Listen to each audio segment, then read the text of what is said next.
Hello everyone, I am the storyteller and I am here to help you today. I know you use this video to fall asleep, so before that, like the video and subscribe to the channel. Also, where are you from and what time are you watching?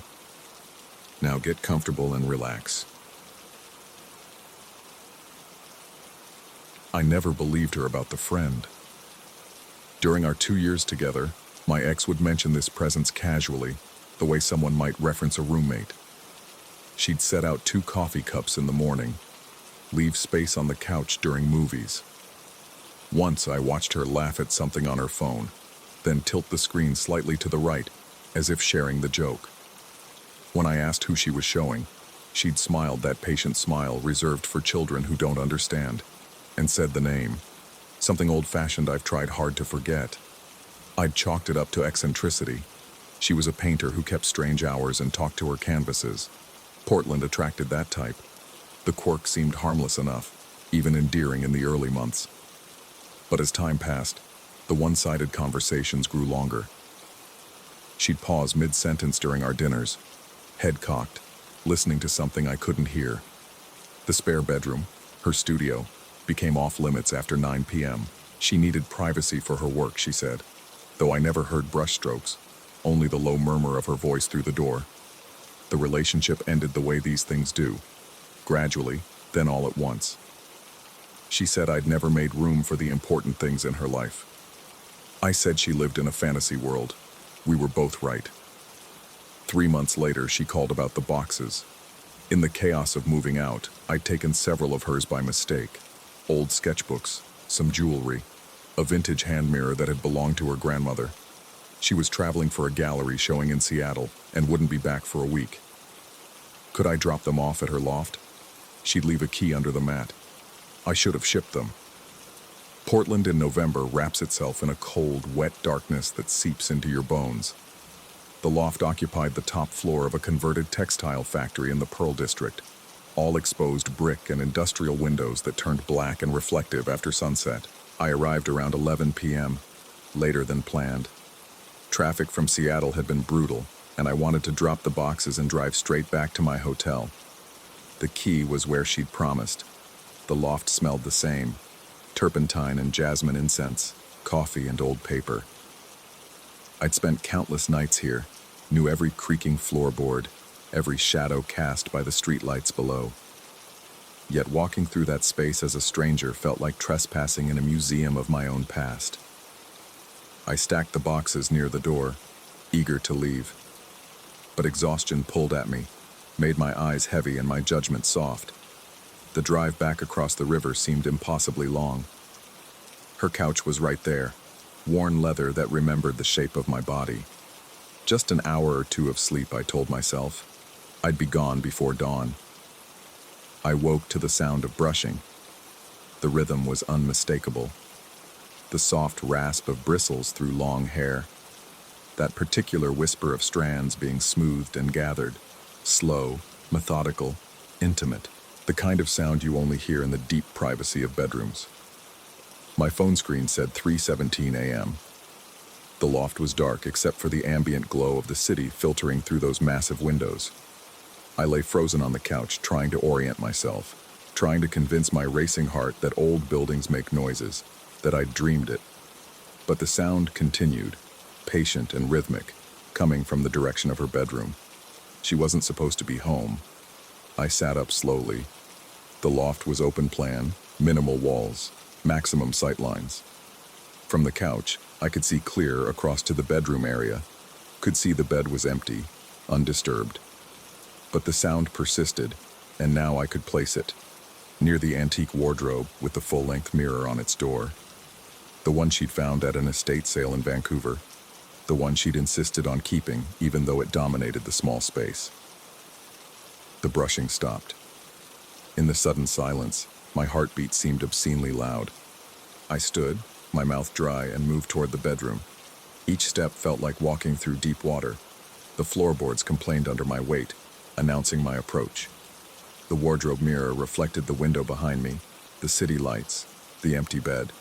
I saw myself, rumpled clothes, wild hair, pale face, nothing else. Then the brushing resumed. I spun around. The loft was empty, completely, utterly empty. But when I turned back to the mirror, I saw her. A woman stood with her back to me, one hand raising a silver brush through long, dark hair that cascaded past her shoulders. She wore something white and old-fashioned, a nightgown with lace at the collar. Her posture was perfect, spine straight, head tilted slightly as she drew the brush down in that timeless, meditative motion women have performed for centuries. But she wasn't in the room. I could see the space where she should be standing. Empty hardwood, undisturbed air. She existed only in the mirror, a reflection without a source. I couldn't move, couldn't breathe. My rational mind scrambled for explanations, a trick of light, exhaustion, stress, some kind of projection, while my body understood on a deeper, more primitive level that I was seeing something impossible. She brushed her hair 12 more times. I counted each stroke. Then she lowered the brush and turned her head slowly, looking back over her shoulder, looking directly at me. Her face was beautiful and terrible. Not monstrous, nothing grotesque or decayed. Just wrong in a way I couldn't articulate. Her features were too still, too perfect, like a painting by someone who'd never seen a real human smile. Her eyes held an expression I'd seen once before, on my ex's face, during those long conversations with empty air. Recognition, affection, possession. She raised one finger to her lips, a gesture of silence. I must have made some sound, some involuntary noise of terror, because the moment shattered. I jerked my head away, and when I looked back, the mirror showed only what it should. My reflection, the empty room, the city beyond the windows. I grabbed my jacket and ran. The boxes stayed where I'd left them. I took the stairs instead of the elevator, my footsteps echoing in the concrete shaft, certain I'd hear brushing behind me at any moment. I didn't stop running until I was in my car, doors locked, engine roaring to life. I drove back to Seattle in a fugue state, my hands white-knuckled on the wheel, my eyes checking the rearview mirror compulsively. The rational part of my brain worked overtime constructing explanations. Exhaustion, stress. I'd been working too hard. The breakup had affected me more than I'd admitted. I'd had some kind of episode, a waking dream, a hallucination brought on by being in that space again, surrounded by memories. I almost convinced myself. Then I stopped at a gas station outside Olympia, just as dawn was breaking. The bathroom mirror was old and speckled, hung above a cracked porcelain sink. I washed my face, trying to scrub away the night, trying to reset my reality. When I looked up, the bottom right corner of the mirror was fogged. A small patch, maybe 3 inches across, condensation blooming from the inside of the glass. Exactly the size of someone breathing softly beside me. I watched it spread, then slowly fade. That was 2 weeks ago. Since then, I've noticed things. Small things that I told myself were coincidences, until they formed a pattern I could no longer ignore. Every mirror, every window, every reflective surface after dark shows the same phenomenon. The fogging always appears in the bottom right corner of my vision, as if someone of average height is standing just there, just out of direct sight, breathing against the glass from the other side. I've tested it. Covered mirrors with sheets, avoided reflective surfaces, kept my apartment blazingly lit even while I sleep, but darkness finds its way in. A laptop screen powered down, the black face of my turned-off phone, the window of my car at night waiting at red lights, even the polished steel of elevator doors. The fog appears, expands, fades, always in the same spot, always the same size. I called my ex last week, broke the promise I'd made to myself about maintaining distance. She answered on the first ring, her voice warm, unsurprised, as if she'd been expecting me. I asked about her friend. She was quiet for a long time. In the background, I heard the familiar sounds of her loft, the rattle of old pipes, the hum of city traffic. Then she said something that made my blood run cold. She's not just my friend anymore. I asked what she meant. My voice came out thin, stretched. You made space for her. That night, she noticed you. She liked you. I told her I didn't understand, though some deep part of me understood perfectly. I asked what I should do, how to make it stop. Another long pause. Then, why would you want it to stop? You're never alone now. Isn't that what everyone wants? I hung up. That night, I stood in my bathroom for 20 minutes, staring at my reflection, waiting. The fog bloomed right on schedule, that small patch in the corner growing and receding like breath. I thought about breaking every mirror in my apartment. I thought about moving somewhere bright and desert dry, where reflection itself seemed impossible. Instead, I stayed very still and watched. Because here's what I haven't told anyone, what I've barely admitted to myself. Sometimes, when the fog appears, I see something in its pattern. Not an image exactly, but a suggestion. The vague outline of features. A profile. The fall of long hair. And last night, standing in front of my darkened bedroom window with the city lights below creating a perfect black mirror, I saw it clearly for just a moment. She was smiling. I've stopped trying to avoid reflective surfaces. What would be the point? She's there whether I look or not. In the dark glass of my oven door. In the glossy surface of framed photographs. In puddles on the street when I walk home after sunset. I've started leaving space on the couch when I watch TV, even though I live alone. I catch myself tilting my phone screen slightly to the right when something makes me laugh.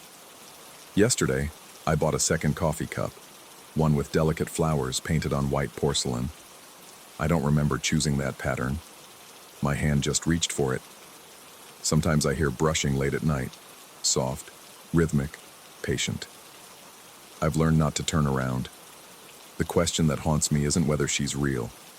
After that night in the loft, after the endless parade of fogged glass, that question seems naive.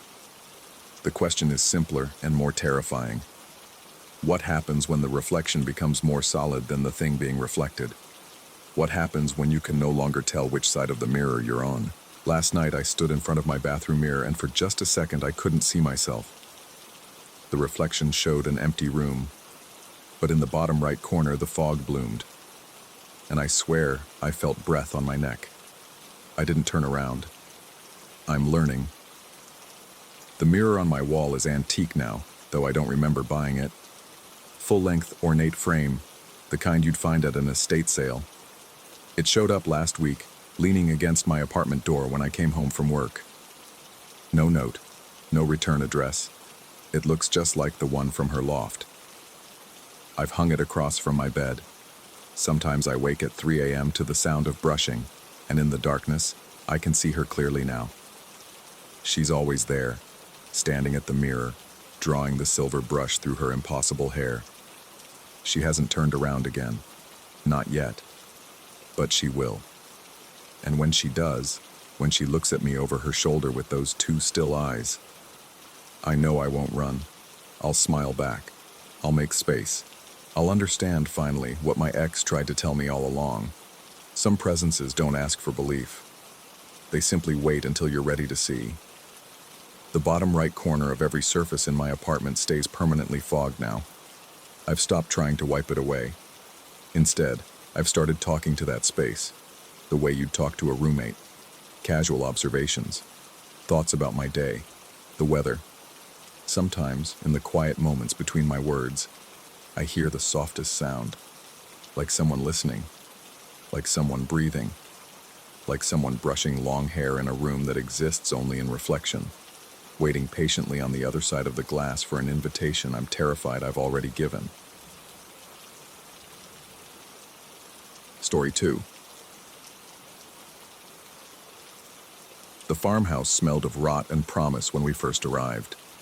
That particular scent of century-old wood meeting modern ambition.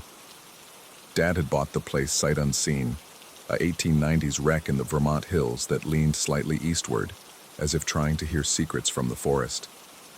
I'd agreed to help him restore it over the summer, thinking it would be a simple father-son project, something to fill the empty months after the incident at work that I still couldn't quite name without my hands starting to shake.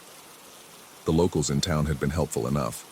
pointing us toward lumber suppliers and warning us about the foundation, but I noticed how their eyes would linger on the property deed when Dad showed them the address. One old woman at the hardware store had simply nodded and said the place had good bones, but her mouth had tightened into something that wasn't quite a smile. We spent the first week just clearing out the debris, decades of accumulated abandonment, newspapers from the 1970s, a child's wagon with 3 wheels, mason jars filled with unidentifiable darkness. The upstairs was worse. The floorboards groaned under our weight, and there were these gaps between the walls and the ceiling, cracks that seemed to breathe when the wind picked up. Dad called them the crevices, said they were common in houses this old, nothing that couldn't be fixed with the right materials and patience. I took the upstairs as my workspace. Dad had his knees bothering him, so it made sense for me to handle the second floor while he focused on the foundation and the main living areas.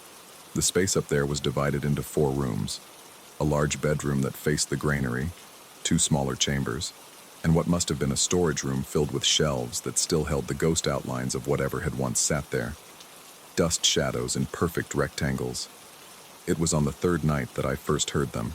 I'd been working late, stripping wallpaper by the light of a camping lantern, because we hadn't gotten the electricity fully functional yet. The paper came off in long, satisfying strips, revealing older layers beneath, floral patterns giving way to newspaper print, headlines from wars I'd only read about in history books.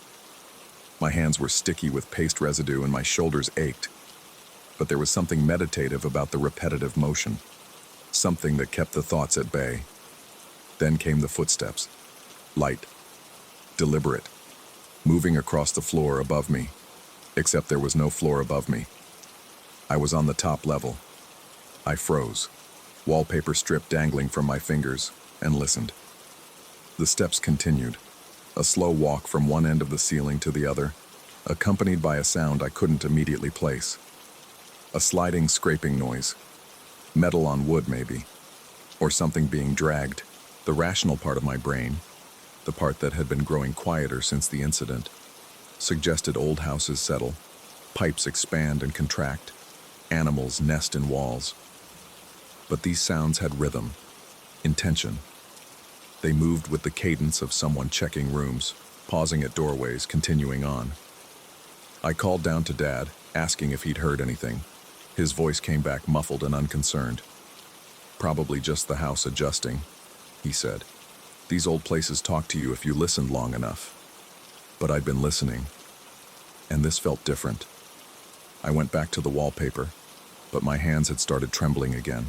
That same tremor that had cost me my job, that had made my supervisor suggest I take some time off, get some rest, maybe talk to someone. I'd thought the physical labor would help. Thought being away from the fluorescent lights and the constant hum of computers would quiet whatever had broken loose inside my head.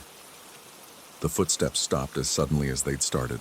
I worked for another hour, but my attention kept drifting to the ceiling, waiting for the sounds to resume. They didn't.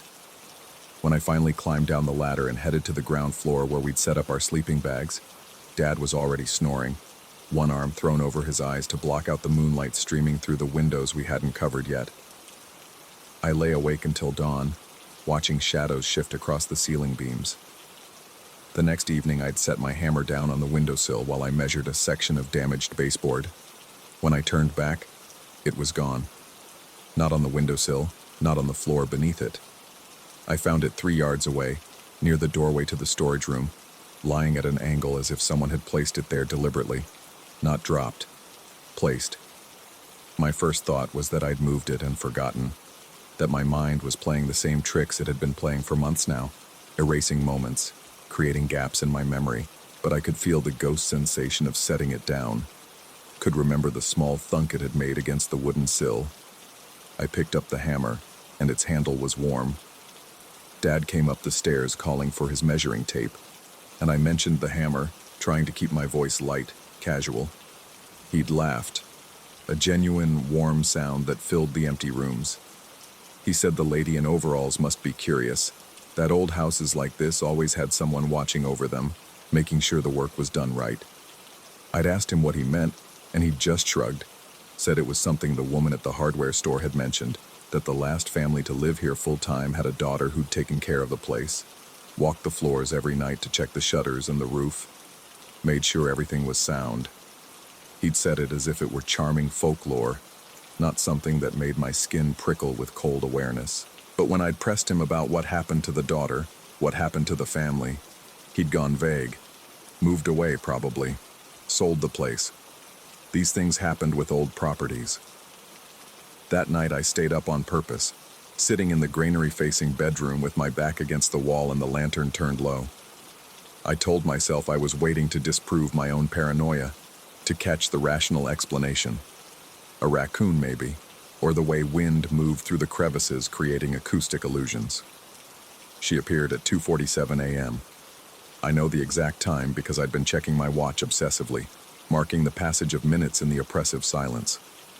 One moment the hallway was empty, just shadows and the faint outline of the doorframe. The next, there was a silhouette, adult, female, wearing what looked like denim overalls, the kind with the bib front and metal clasps. She stood at the top of the stairs, completely still, and even though I couldn't see her face in the darkness, I knew she was looking at me, or through me. Her arms were raised slightly, as if she were carrying something, a tool, a board, something I couldn't see but that her posture insisted existed. I didn't move, couldn't move. Every muscle had locked into place and my breath had become something shallow and insufficient. The tremor in my hands had spread to my entire body, a fine vibration that made my teeth chatter despite the summer heat. She turned, a smooth, unhurried motion, and walked from the stairs toward the storage room. The footsteps made no sound, but I could feel them, a pressure in the air, a displacement of space. When she reached the doorway to the room with the crevices, she paused, tilted her head as if listening for something, then continued through, into the darkness, into nothing. I sat there until sunrise, until the light turned the shadows into mundane furniture and dust motes, until I could convince myself I'd fallen asleep without realizing it, that I'd dreamed the whole thing, that my brain was doing what it had been doing for months, conjuring things that weren't there, filling gaps with fiction. But when I finally stood up, my legs stiff and aching, I walked to the storage room, and there, in the dust on the floor, were footprints, bare, small, leading from the hallway to the far wall where the crevices were widest, where gaps between the boards showed glimpses of the insulation beneath. The prints stopped at the wall, didn't turn around, didn't lead back out, just stopped, as if whoever made them had walked straight through into the spaces between. I didn't tell Dad. What would I say? That I'd seen a ghost? That the house was haunted? He'd look at me with that careful expression he'd been using since I'd lost my job, since I'd started having the episodes, since the doctor had used words like acute stress response and dissociative symptoms. He'd suggest I head back to the city, get more rest, maybe increase my medication. But I couldn't leave. Some part of me, the part that had always been drawn to puzzles, to problems that needed solving, had locked onto this. I needed to know, needed to understand whether I was losing my mind or whether something genuine was happening in this house. I started researching. The town library had records, old newspapers, property deeds going back to the house's construction. I learned that 5 families had owned it over the decades. Most had stayed for only a few years before moving on. One family, the Holloways, had lived there for almost 30 years, from the 1950s through the 1980s. They'd had a daughter. The records didn't give her name, just mentioned one child, female, in the census data. The librarian, a thin man with wire-rimmed glasses who seemed surprised to have a visitor, mentioned that the Holloway girl had been devoted to the property, had refused to leave even after her parents passed. He said it with a kind of admiration, but there was something else in his voice.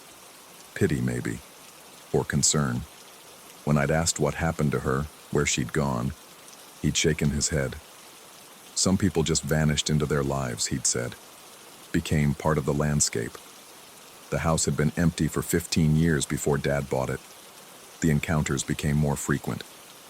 I'd see her at the top of the stairs, always the same pose, arms cradling something invisible, moving from the granary room to the storage room, checking, always checking. Sometimes I'd only glimpse her from the corner of my eye, a flash of denim and movement that disappeared when I turned my head. Other times she'd stand in the hallway for long minutes, that tilted head, that listening posture. The sounds continued too.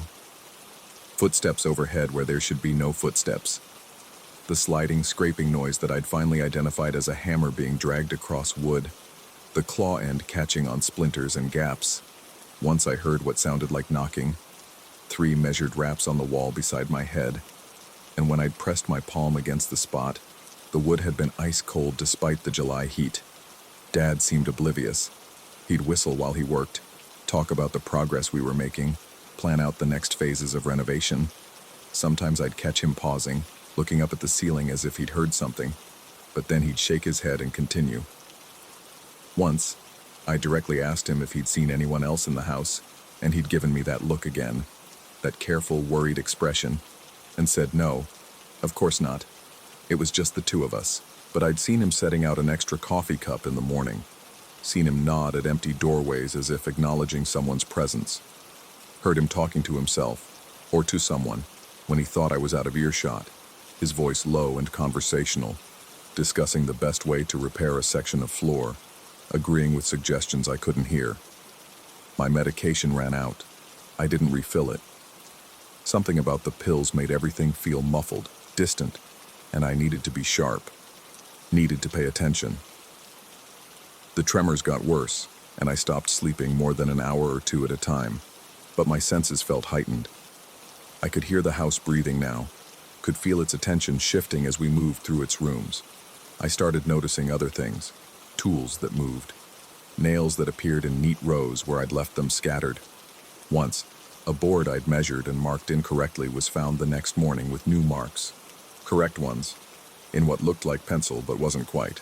The lines were too faint, too precise, as if drawn by something without substance. The house was changing too, not just from our renovations but in other ways. Walls seemed closer together some mornings. Doorways shifted slightly, requiring me to turn sideways to pass through gaps I'd walked straight through the day before. The crevices were growing, or maybe I was just noticing them more. Those dark spaces between walls, those gaps that seemed to lead into depths that couldn't possibly exist within the house's physical structure. It was during the 5th week that I finally followed her. I'd been waiting in the granary room, had positioned myself so I could see the stairs without being seen. When she appeared, and she always appeared every night now, regular as clockwork, I stood up slowly, carefully, and moved toward the hallway. She didn't react to my presence, just continued her usual route, that measured walk, arms cradling her invisible burden. I followed 3 feet behind, my own footsteps creaking on the floorboards while hers made no sound at all. She moved through the hallway, past the smaller chambers, toward the storage room. When she reached the doorway, she paused. That same head tilt, that listening posture. And for the first time, I heard what she was listening for. Settling, creaking, the groan of wood adjusting to weight and time, the small sounds a house makes when it's trying to hold itself together, when it's fighting against gravity and age and the slow pull of entropy. She nodded, satisfied, and continued into the storage room. I followed. The room was darker than it should have been. The moonlight that had illuminated the hallway didn't seem to penetrate here. I could see her silhouette against the far wall, where the crevices were widest.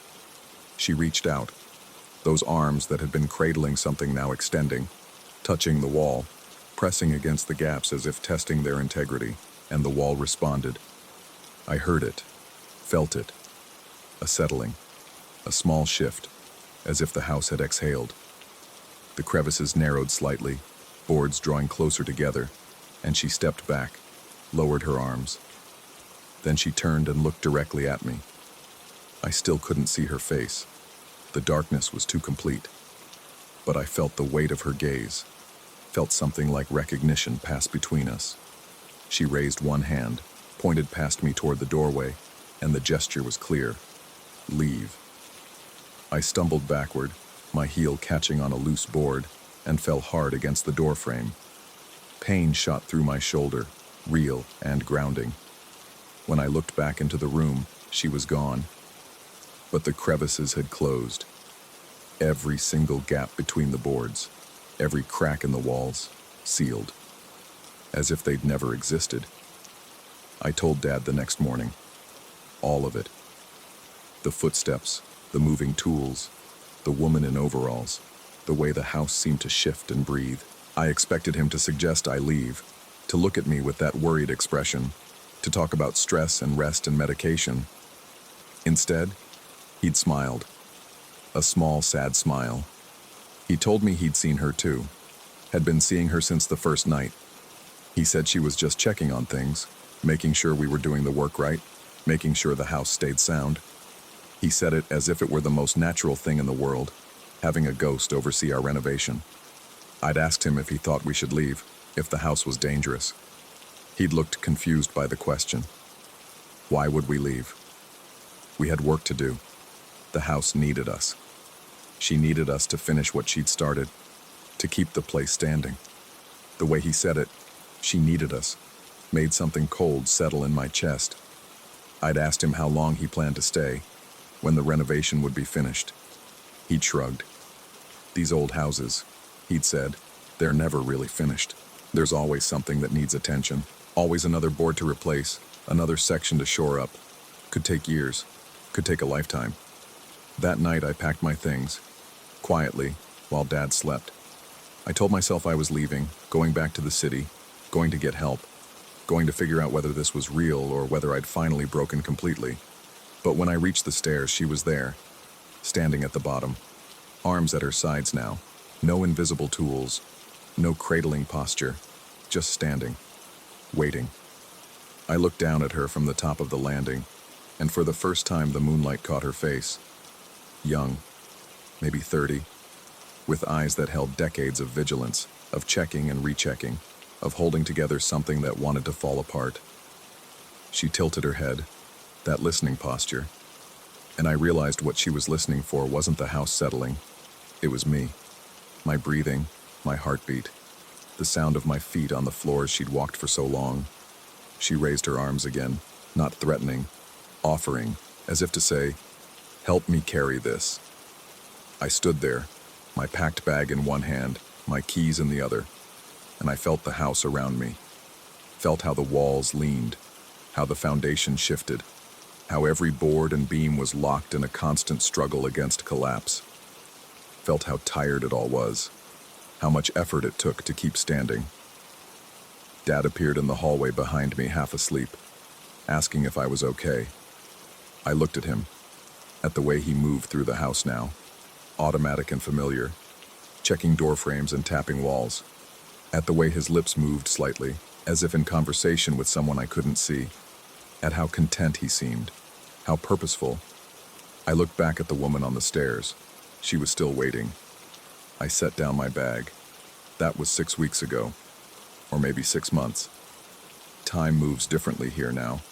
Days blend together in a rhythm of repairs and checks, of walking the floors and listening to what the house needs.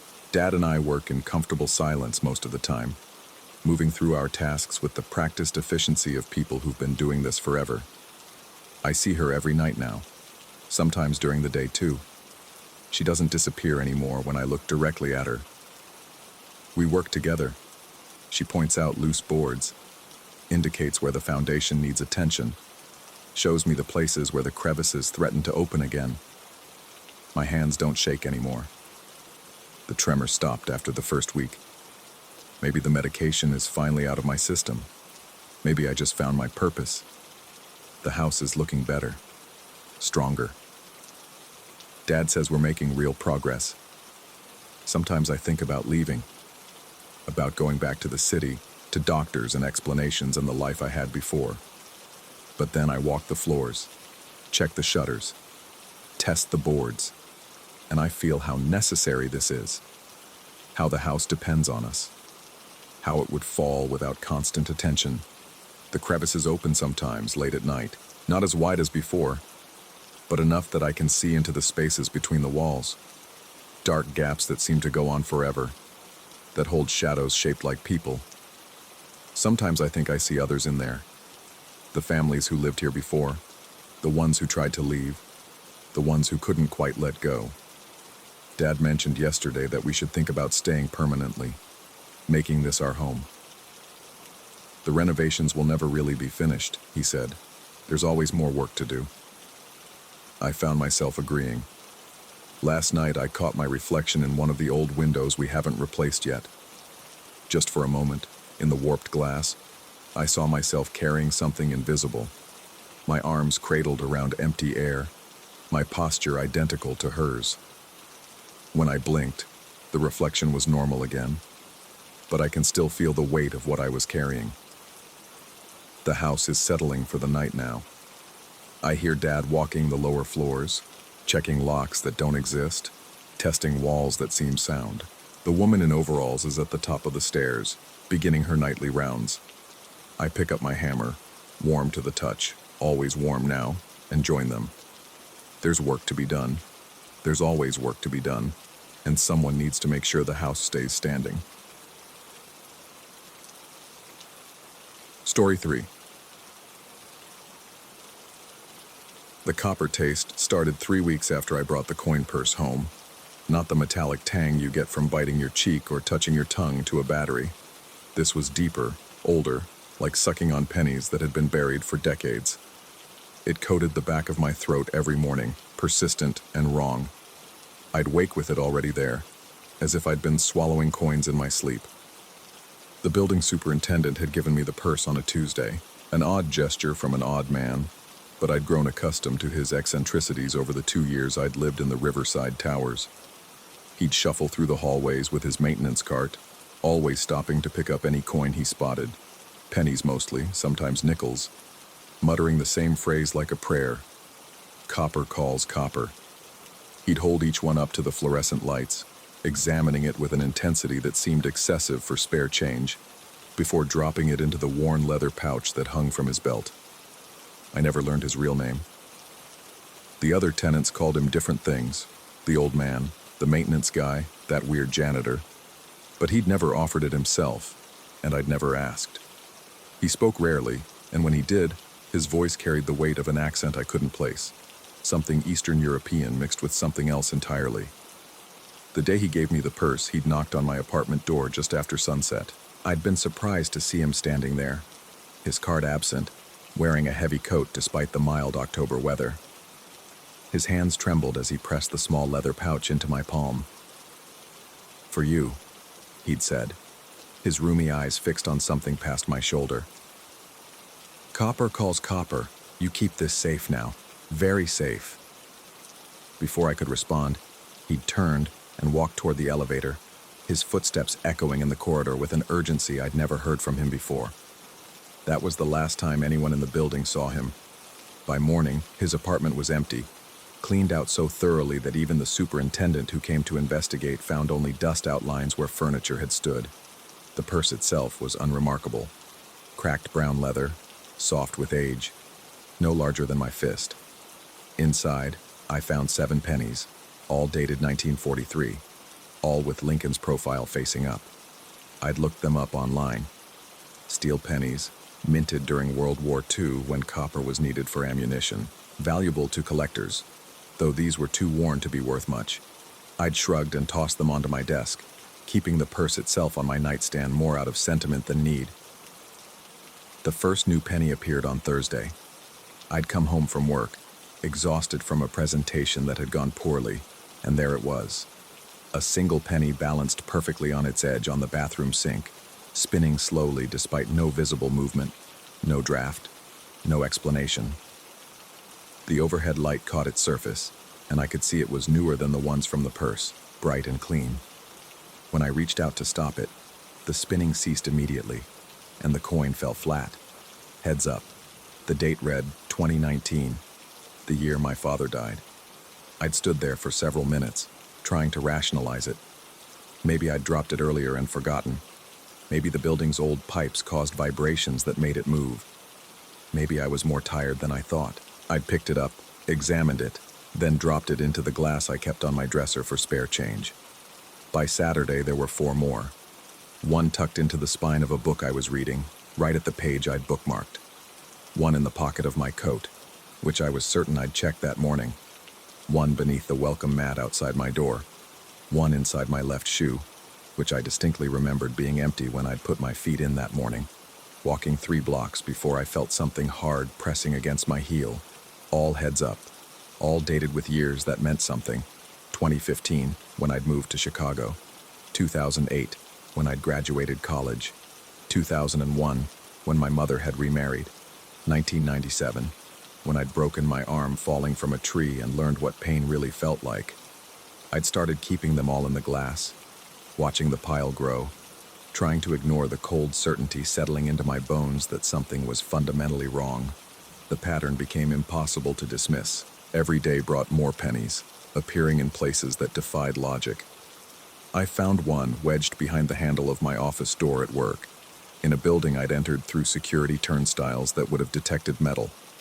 Another materialized in the filter of my coffee maker after I'd brewed my morning cup, meaning it had somehow appeared during the process itself. 3 turned up in my gym locker, arranged in a perfect triangle on top of my folded towel, despite the fact that I'd been the only person with the combination. The glass filled slowly, a growing tower of copper that caught the light from my bedroom window. 27 pennies, 34, 42. I'd stopped counting the dates after I found one from 2003, the year I'd spent 3 days lost in the woods during a camping trip, convinced I was going to die before the rangers found me. The apartment began to feel different. Not smaller exactly, but compressed somehow, as if the walls were paying closer attention. I'd wake in the middle of the night with the certainty that someone had just been standing over my bed, their breath still hanging in the air, though I'd find nothing when I turned on the lights. The shadows in corners seemed darker than they should be, resistant to my lamps and overhead fixtures, pooling in ways that didn't match the geometry of the furniture. And there was the sound. It started as a whisper of metal on metal, barely audible over the ambient noise of the city. Late at night, when the traffic outside my window diminished and my neighbors' televisions went silent, I'd hear it. A soft tinkling from the glass on my dresser, as if someone were running their fingers through the pennies, letting them cascade and settle.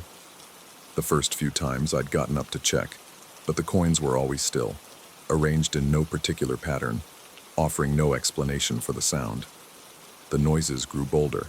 I'd hear them during the day now, distinct chimes and clinks that seemed to come from the glass even when I was standing right next to it, watching the pile remain perfectly motionless. Sometimes I'd catch movement in my peripheral vision, a flash of copper tumbling through air, but when I'd turn to look directly, everything would be still. I'd tried getting rid of them. On a Tuesday, 3 weeks after the superintendent had disappeared, I'd gathered all the pennies, dumped them into a plastic bag, and walked 6 blocks to throw them into a dumpster behind a convenience store. The relief had been immediate and physical, as if I'd removed a weight from my chest. I'd gone home, poured myself a drink, and tried to convince myself that the whole thing had been stress, exhaustion, my mind manufacturing patterns from randomness. The next morning, I'd found them all back in the glass. Not similar pennies, the exact same ones, arranged in the exact same configuration I'd left them in before collecting them. I'd checked the bag in the dumpster, still there, still full, still heavy with coins. But here they were, in my apartment, impossibly returned. I'd tried burning them. I'd tried dropping them down a storm drain. I'd tried mailing them to a random address 3 states away. Each time they'd reappear within hours, always in the glass, always waiting, their surfaces catching the light with what I was beginning to interpret as malevolence. The superintendent's phrase kept circling in my mind. Copper calls copper. I'd started researching, falling down rabbit holes of folklore and superstition at 2 a.m, my laptop screen the only light in my darkened apartment.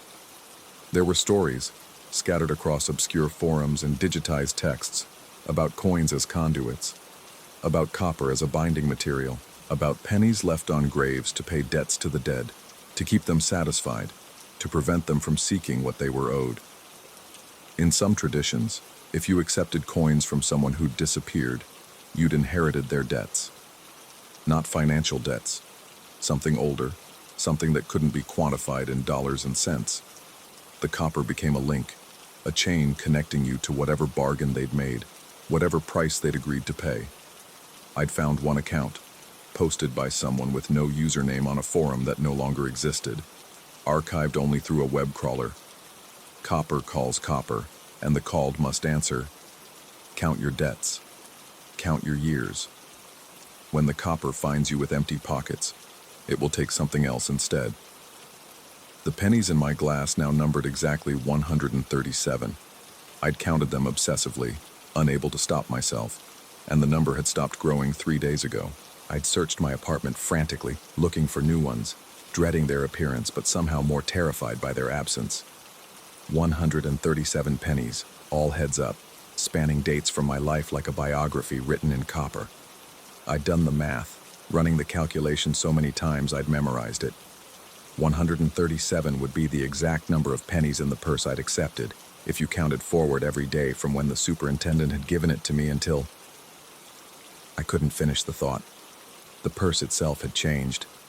It sat on my nightstand where I'd left it, but the leather had darkened, become slick somehow, as if it were sweating. When I'd tried to move it yesterday, my fingers had come away stained with a greenish patina, the kind that forms on old copper after decades of exposure to moisture and air. The smell had gotten worse too. Not quite rotting, but organic, like earth that's been turned over to reveal what was buried underneath. Last night, I'd heard footsteps in the hallway. Not the usual sounds of my neighbors coming home late, but a deliberate shuffling, the scrape of shoes that had walked too many miles, that knew every crack in the linoleum, every loose board. They'd stopped outside my door. I'd held my breath, standing in my darkened living room, watching the gap beneath the door for shadows.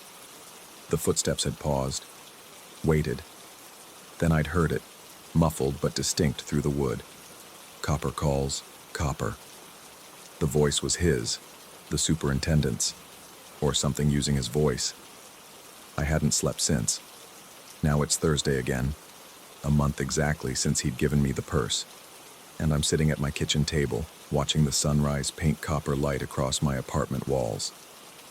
The glass on my dresser is visible from here, and I can see that the pennies have arranged themselves, not randomly scattered as I'd left them, but stacked in a perfect pyramid, geometric and precise, impossible without hours of careful construction. The copper taste in my mouth has intensified, coating my tongue, my teeth, my throat. When I swallow, I imagine I can feel it accumulating, settling in my stomach like ballast. I've tried drinking water, coffee, mouthwash. Nothing washes it away. My phone has been ringing all morning. My boss, wondering why I haven't shown up for work. A colleague, asking if I'm all right. My brother, calling for our weekly check-in. I haven't answered. I can't explain what I'd say, how I'd begin to describe what's happening, how I'd convince anyone, including myself, that I'm not losing my mind. Because maybe I am. Maybe the superintendent was just an old man who moved away, and the pennies are appearing because I'm dropping them myself. Some dissociative episode I can't remember. My subconscious staging an elaborate haunting. Maybe the sounds are pipes, and the footsteps are other tenants, and the taste is a medical condition I should get checked out. Maybe. But then I look at the purse, at the way it seems to pulse in the morning light, at the dark stain spreading slowly across my nightstand beneath it, and I know, with the kind of knowledge that bypasses logic and settles directly into your bones, that something is very, very wrong. The building is quiet this morning, too quiet. I haven't heard any of my neighbors, haven't heard the usual sounds of the city waking up outside. When I look out my window, the street below is empty, the sidewalks bare, the traffic lights cycling through their colors for no one.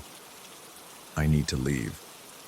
Pack a bag, get out of the apartment, get out of Chicago entirely. Drive until the copper taste fades, until the pennies stop appearing, until I can convince myself that distance will break whatever connection was formed when I accepted that purse.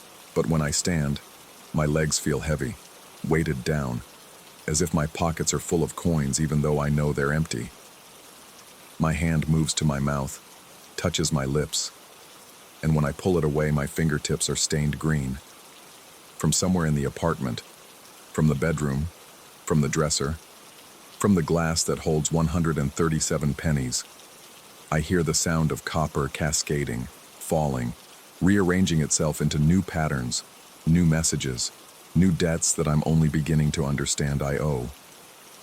And beneath that sound, soft but growing clearer, I hear footsteps in the hallway, shuffling closer, always closer. The door handle hasn't turned yet, but I can see it starting to move.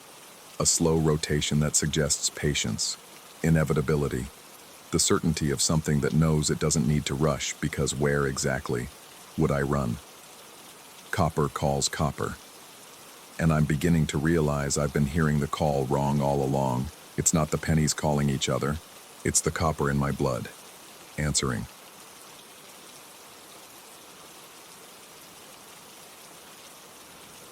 Story 4.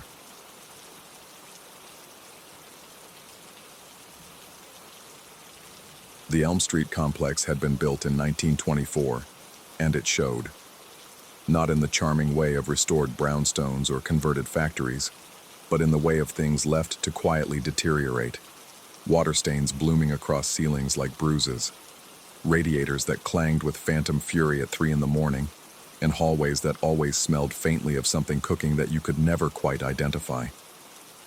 I'd moved into apartment 3A 6 months ago, drawn by rent that seemed too good for New Haven and a landlord who asked surprisingly few questions. The building had 12 units spread across 4 floors.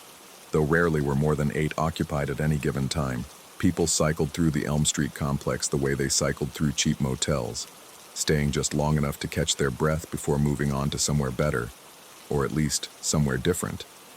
I told myself I'd be different. I told myself a lot of things. It started on a Thursday in late September, when the rain came down in sheets that turned the streets into rivers and made the old building groan like a ship at sea. I'd been grading papers at my kitchen table, the kind of mind-numbing work that made my eyes glaze over and my thoughts wander to places they probably shouldn't go. The knock came at 11 p.m. exactly, 3 sharp raps that cut through the white noise of rain against glass. I wasn't expecting anyone. I never expected anyone. The voice that followed was rough. Sandpaper dragged across concrete, distinctly feminine but weathered in a way that suggested too many cigarettes and not enough sleep. It knew my name. Not the name on my mailbox or my door, but the name I'd used before. The one I thought I'd left behind in Providence along with everything else I was trying to forget. She said she needed cigarettes. Said it like we were friends, like this was a favor she'd asked a dozen times before. I stood frozen in my narrow kitchen, a red pen still clutched in my hand, trying to place the voice. It reminded me of the woman who used to live in 2B, the one who'd smoke in the hallway at odd hours, leaving a trail of ash on the brown carpet that never quite seemed to vacuum up. I'd seen her maybe twice, a tall figure in an oversized coat, always turning away just as I looked up. But she'd moved out weeks ago, or so the landlord mentioned in passing. And besides, why would she be knocking on my door at this hour, in this weather? I called out that she must have the wrong apartment. The door shuddered in its frame. Not a knock this time, but something heavier, more insistent. The sound rattled through the cheap wood and into my bones. The voice came again, but different now. The roughness remained, but underneath ran something else. Something that made me think of metal scraping against metal in a dark place where metal shouldn't be. Let me in. Not a request. Not quite a demand. Something in between, or maybe something else entirely. I moved to the peephole, my heartbeat suddenly loud in my ears. The fisheye lens showed an empty hallway, just the industrial carpet with its pattern of interlocking diamonds, the beige walls with their water stains like maps of countries that don't exist, and the emergency light at the far end, flickering in a rhythm that seemed almost deliberate. No woman, no tall figure in an oversized coat, no one. The smell hit me then, wet wool and something underneath, something organic and wrong. It was the smell of a coat that had gotten soaked and then dried from the inside out, fibers rotting while the surface remained deceptively intact. It seeped under my door like smoke, filling my apartment with its presence. I checked the locks, both of them, and returned to my papers, telling myself it was nothing. A confused neighbor, a drunk stumbling through the wrong building, the wind playing tricks with the ventilation system. New Haven was full of old buildings with old quirks, and the Elm Street complex was older and quirkier than most. But my shoes were facing the door, both of them lined up perfectly parallel, toes pointing at the peephole. I'd kicked them off near the couch when I got home, the way I always did, leaving them in a careless sprawl that drove my ex-wife crazy back when I had an ex-wife and not just a restraining order. Someone would have had to move them. Someone would have had to be inside my apartment. I didn't sleep that night. I sat at my kitchen table, listening to the building settle and shift around me, wondering if every creak was a footstep, if every groan was something trying to get in, or worse, something already inside. The following Thursday, I was ready. I'd spent the week convincing myself it had been nothing, some strange confluence of coincidence and exhaustion. I'd been working too hard, sleeping too little, spending too much time alone in this building that seemed to amplify solitude until it became something you could taste. But I still made sure I was home by 10, still found myself watching the clock as it crawled toward 11. The knock came at exactly 11 p.m. 3 raps, sharp and purposeful. I was already at the door, eye pressed to the peephole. The hallway was empty. The emergency light flickered with that same irregular rhythm, casting shadows that seemed to move independently of any light source. I waited, breath held, watching for any sign of movement. The voice came from directly outside, from the space where someone should be standing but wasn't. She asked about cigarettes again, using that name I'd tried to bury. This time I didn't respond. This time I just watched through the peephole as absolutely nothing happened in the hallway beyond. The door shook. Once, twice, 3 times, each impact harder than the last. The deadbolt held, but I could see the frame flexing, wood fibers creaking under pressure that shouldn't exist. The voice changed mid-sentence, sliding from rough feminine to that metallic quality that made my teeth ache. "Let me in. You know you have to let me in eventually." I stepped back from the door, and that's when I saw them. My shoes, perfectly aligned, pointing at the door like arrows indicating a target. I'd been wearing them. I'd been standing in them just seconds ago, and now they were there, empty, positioned with mathematical precision. My socks were still warm. The smell came next, that wet, rot odor of fabric decaying from within. It didn't seep under the door this time. It was just there, all at once, filling every corner of my apartment as if it had always been there, and I was only now remembering to notice.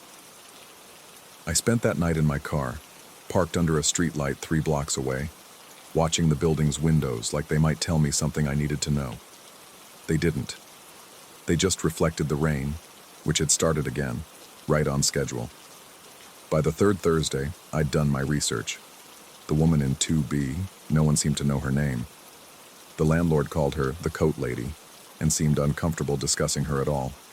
She'd lived there for years, he said, or maybe months. He couldn't quite remember. She'd left suddenly, or maybe gradually. He'd found the apartment empty one day, all her belongings gone except for a smell he couldn't get out of the carpet no matter what he tried. I talked to the other tenants, the ones who'd been there long enough to remember. Their stories didn't match. She was tall or short, young or old. She smoked constantly or never. She worked nights or didn't work at all. The only thing they agreed on was the coat, oversized, dark, always damp-looking even on sunny days, and the fact that she made them uncomfortable in ways they couldn't quite articulate.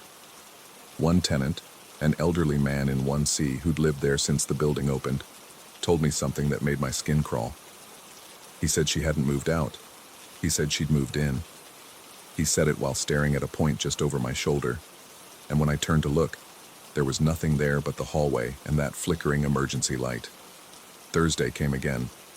I considered leaving, driving anywhere else, staying in a motel until Friday morning. But something kept me there. Something that felt like curiosity, but tasted like compulsion. I wanted to understand. I needed to know what was happening, even as part of me insisted that understanding was the last thing I should want. This time, I set up my phone to record the door. I positioned it on the bookshelf across from the entrance, framing the peephole perfectly. If something was there, something I couldn't see, maybe the camera would catch it. 11 p.m. arrived with the inevitability of a tide. 3 knocks. I watched through the peephole. Empty hallway, flickering light. The voice came, asking for cigarettes, using my old name like a password I'd forgotten I'd given. I didn't respond. I just watched and listened as the door began to shake, as the voice slid from rough to metallic, as it repeated its demand to be let in. My shoes moved while I watched them. They didn't slide or tip over. They simply reoriented, instant and impossible, toes now pointing at the door with accusatory precision. I was standing in them. I felt the leather interior grip my socks, felt my weight pressing down on the insoles, and yet there they were, empty and aligned, occupying space I was simultaneously occupying. The smell came, and with it, a realization that made my vision swim. The rot wasn't coming from outside. It was coming from my coat, the one hanging by the door, the one I'd bought at a thrift store my first week in New Haven because it had been cheap and I'd been broke. Oversized, dark, perpetually damp-looking even when I knew it was dry. I'd bought it from the landlord. He'd said it had been left behind by a previous tenant. He'd said I could have it for $20. He'd said a lot of things that I was only now remembering, now that it was too late to matter. Through the peephole, the hallway remained empty. But my phone, still recording from its shelf, would later show something else. Or rather, it would show the same empty hallway, the same flickering light, but the timestamp would be wrong. The recording showed 11 p.m. last Thursday, and the Thursday before that, and the one before that, stretching back in an infinite regression of identical moments, identical knocks, identical requests. I hadn't recorded this Thursday. I was still living it. The recording was already there, already made, waiting for me to discover it like an appointment I'd scheduled with myself and forgotten. It's Thursday again now. It's always Thursday again, eventually. The knock will come at 11 p.m. 3 sharp raps that sound like someone trying to remember how knocking works. The voice will ask for cigarettes, using a name I can't quite remember learning but can't quite forget knowing. The door will shake. The voice will change. My shoes will move in that impossible way that makes my stomach turn. And each time, I understand a little more. The coat feels heavier now. I wear it even inside, even though the building's heat works fine, and I have no reason to be cold. It's damp, always damp, and when I try to remember taking it off, I can't. When I try to remember putting it on, I can't do that either. It's simply there, has always been there, will always be there. The smell doesn't bother me anymore. I've stopped noticing it, or maybe I've become it. These distinctions seem less important than they used to. I've started standing in the hallway sometimes, during the day when the building is quiet, and the emergency light doesn't flicker. I stand outside apartment 3A, looking at the door, trying to remember what it felt like to be on the other side. Trying to remember if I ever really was. Sometimes I knock. 3 times, sharp and purposeful. Sometimes I ask about cigarettes, though I've never smoked. Sometimes the door shakes, though I'm not touching it. Sometimes a voice answers from inside, rough at first, then sliding into something metallic. Telling me I'm confused, telling me I have the wrong apartment. It sounds like my voice. It sounds like someone trying to imitate my voice and almost getting it right. The landlord found 3A empty last week, or maybe last month. Time doesn't work the way it should anymore. He said the tenant had left suddenly, all belongings gone except for a smell he couldn't quite get out of the carpet. He's already rented it to someone new, someone who needed a cheap place in New Haven and didn't ask too many questions. I should warn them.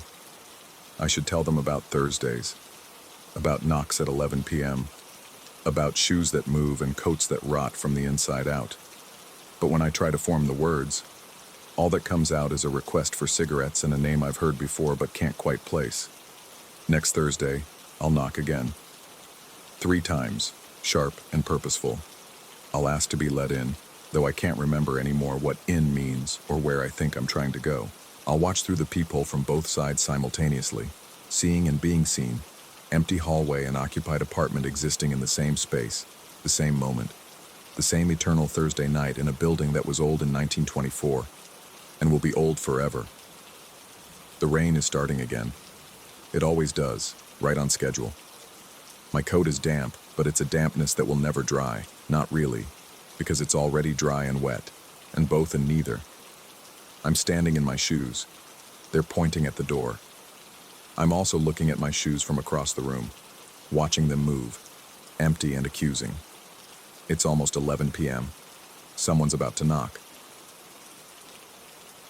Story 5. I've made a career out of dismantling ghost stories. 23 years debunking paranormal claims, exposing fraudulent mediums, explaining away bumps in the night with faulty plumbing and settling foundations, the rattling chains, thermal expansion in old radiators, the mysterious footsteps, mice in the walls, their tiny claws amplified through hollow spaces, the shadow figures, pareidolia, that beautiful trick our pattern-seeking brains play on us in low light.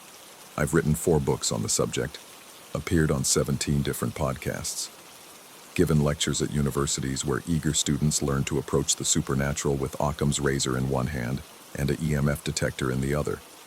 Not to find ghosts, but to find the electrical sources that make people think they're experiencing ghosts. But there are 2 nights I don't write about. 2 nights that sit in my memory like foreign objects my mind keeps trying to reject, but can't quite expel. The first was June 2009. The Territorial Prison Museum sits 20 miles outside Yuma, Arizona, baking in desert heat that makes the air shimmer like water.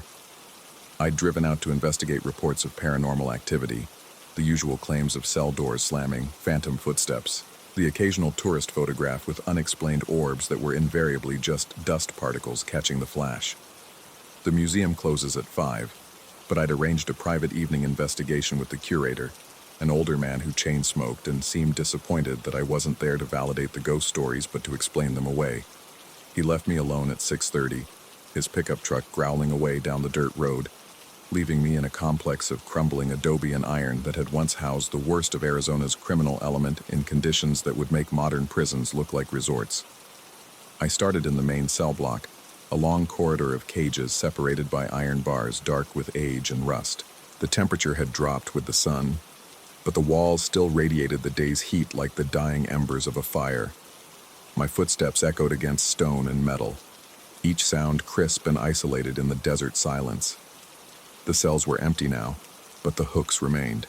Iron fixtures where hammocks had once hung. Educational placards described the 115-degree summers, the way prisoners slept in shifts because there wasn't room for everyone to lie down at once. The dark cell where men were kept in absolute blackness for days as punishment. I was methodical. Temperature readings in each cell, EMF sweeps, photographs from multiple angles, audio recordings. Everything normal, everything explainable. The settling sounds I heard were thermal contraction as the building cooled. The faint whistle was wind through gaps in the ancient mortar. I was halfway down the main corridor, kneeling to examine a suspicious cold spot that turned out to be exactly where a vent opened to the outside, when I saw him. Cell block C was perpendicular to where I crouched, visible through a doorway about 30 feet to my left. I watched. I didn't glimpse. I didn't catch a shadow from the corner of my eye. I watched. A figure cross from one cell through the bars and into the next.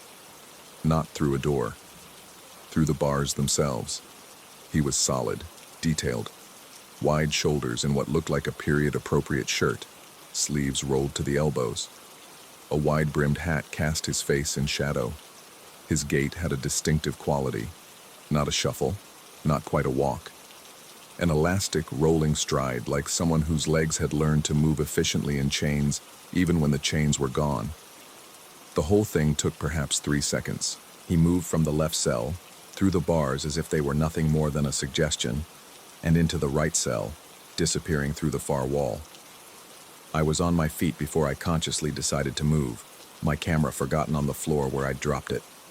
My heart hammered against my ribs as I covered the distance to cell block C, my breathing loud in my ears. The corridor was empty, completely, utterly empty. I checked every cell. I looked for mirrors, for projections, for any kind of optical trick. I examined the bars he'd passed through. Solid iron, immovable, real. I spent 40 minutes in that corridor, increasingly frantic, taking readings, photographs, videos. Nothing. No electromagnetic anomalies, no temperature variations, no footprints in the dust. I was packing up, my hands shaking in a way I told myself was just adrenaline, when I heard it. The distinctive jingle-jangle of a keyring heavy with iron keys. The sound came from deeper in the complex, from the direction the figure had been moving. It came 3 seconds after I'd seen him. The sound traveled faster in the cooler night air, I told myself. Acoustics in old buildings are strange. Sound can bounce, can be delayed, can seem to come from nowhere. But I left. I gathered my equipment and I left. And I've never been back. I spent 14 years explaining it away, writing it off, dismissing it in the privacy of my own thoughts with every rational explanation I'd used to debunk others. Fatigue, heat exhaustion, a trick of the dying light. My pattern-seeking brain creating meaning from random visual noise. It almost worked. Then came Halloween 2023, and the Holloway Inn. The inn sat deep in the Catskills, the kind of place that advertised its ghost stories as a selling point. Built in 1847, the promotional material breathlessly announced, and host to numerous paranormal experiences. I'd booked the supposedly most haunted room, the Winslow Suite, named after a former owner who died of pneumonia in the room in 1889, specifically to debunk it.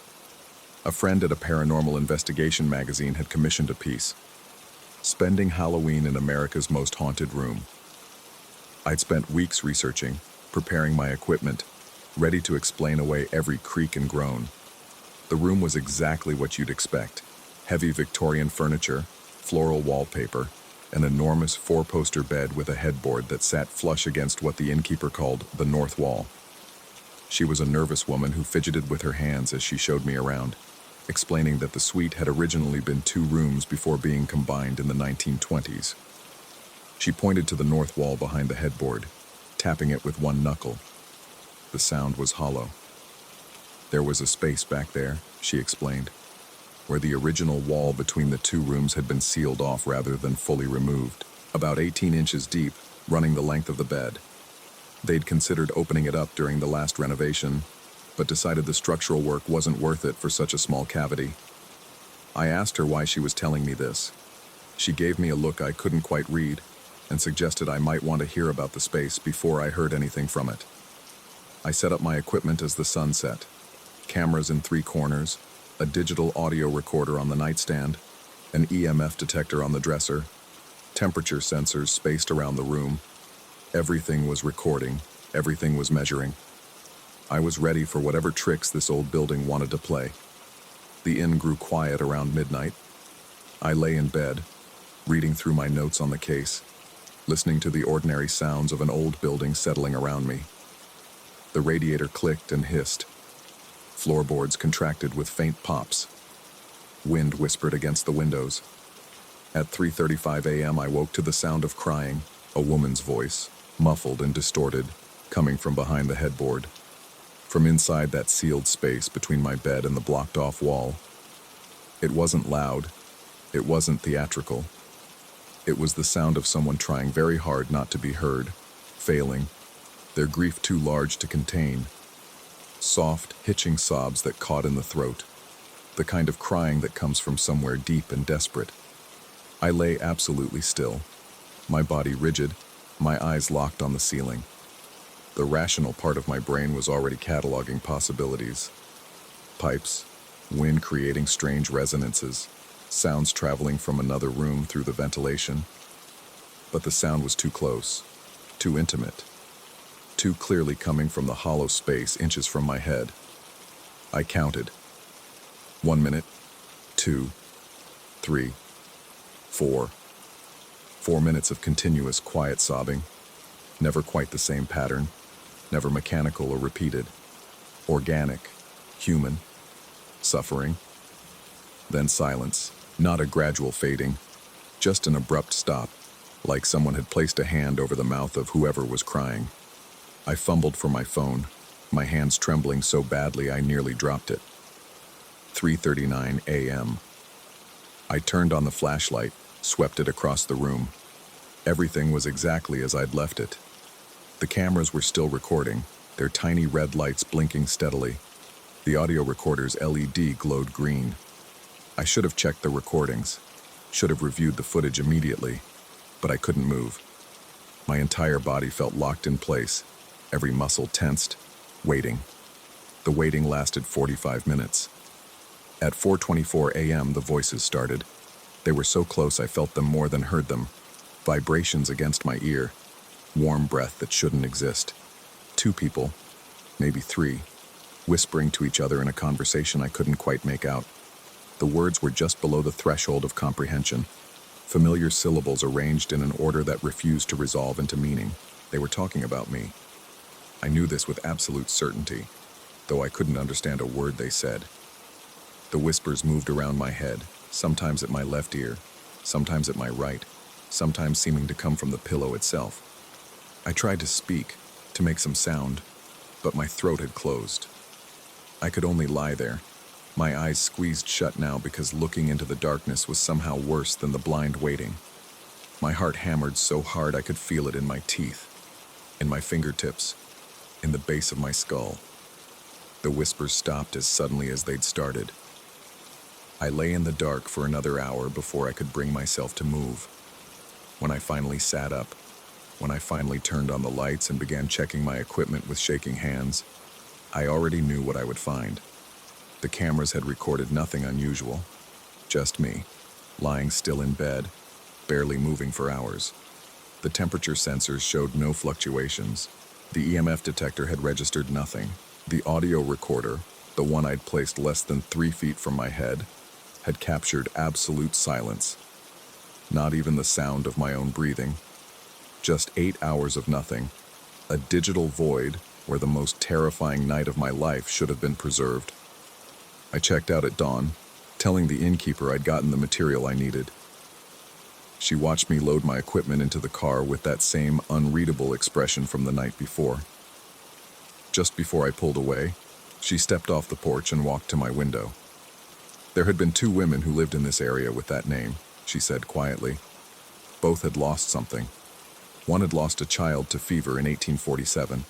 The other had lost her mind after her husband's death in 1889. They'd shared the same first name, the same initial sorrow, though they'd been born decades apart. I asked her which one had cried in the walls. She looked at me for a long moment before responding that maybe that was the wrong question. Maybe the real question was why the walls remembered it all, and what they were trying to say to people like me. People who'd spent their lives insisting that walls were just walls, that space was just space, that nothing lingered. I've spent the last year trying to explain those 2 nights. I've convinced myself a dozen different times that I was overtired, that I'd experienced sleep paralysis, that my own expectations had created the experiences. I've written articles debunking cases similar to my own. I've given talks about the power of suggestion and the reliability of memory. But last week I received an email from the Territorial Prison Museum. They're renovating Cell Block C, the message said. And during the demolition of an interior wall, they'd found something. A small cavity between cells, a space that shouldn't exist according to the original blueprints. Inside it, they'd found a chain. Old iron, corroded, but still intact. And a hat, wide-brimmed, period-appropriate, exactly matching what I'd seen that night 14 years ago. They wondered if I'd like to come investigate, perhaps write something for their promotional materials about the historical significance of the find. The email came at 3:35 a.m. I haven't responded. I won't respond. Because there are some questions I've realized I don't want answered. Some walls I've decided I don't need to see through. But sometimes, in the deep hours of the morning, I wake to silence so complete, it feels like presence. And I wonder if the walls in my own apartment might remember things too. Might be talking when I can't hear them, crying when I'm not listening. And I wonder, God help me, I wonder, if the reason I've spent my life debunking ghosts is because some part of me has always known they're real, and I was terrified of what that would mean. The recorder sits on my nightstand now, running every night. Every morning I check it. Every morning it shows silence, but the battery drains faster than it should. And sometimes the timestamp jumps. Just a few minutes. Just small gaps in the recording that shouldn't be there. 3 minutes and 45 seconds usually. Sometimes 4 minutes exactly. I tell myself it's a glitch, a malfunction, anything but what I'm afraid it might be. But I keep recording. I keep checking. Because the worst possibility isn't that the walls remember. The worst possibility is that they're trying to tell me something. And that sooner or later, whether I want to or not, I'm going to understand.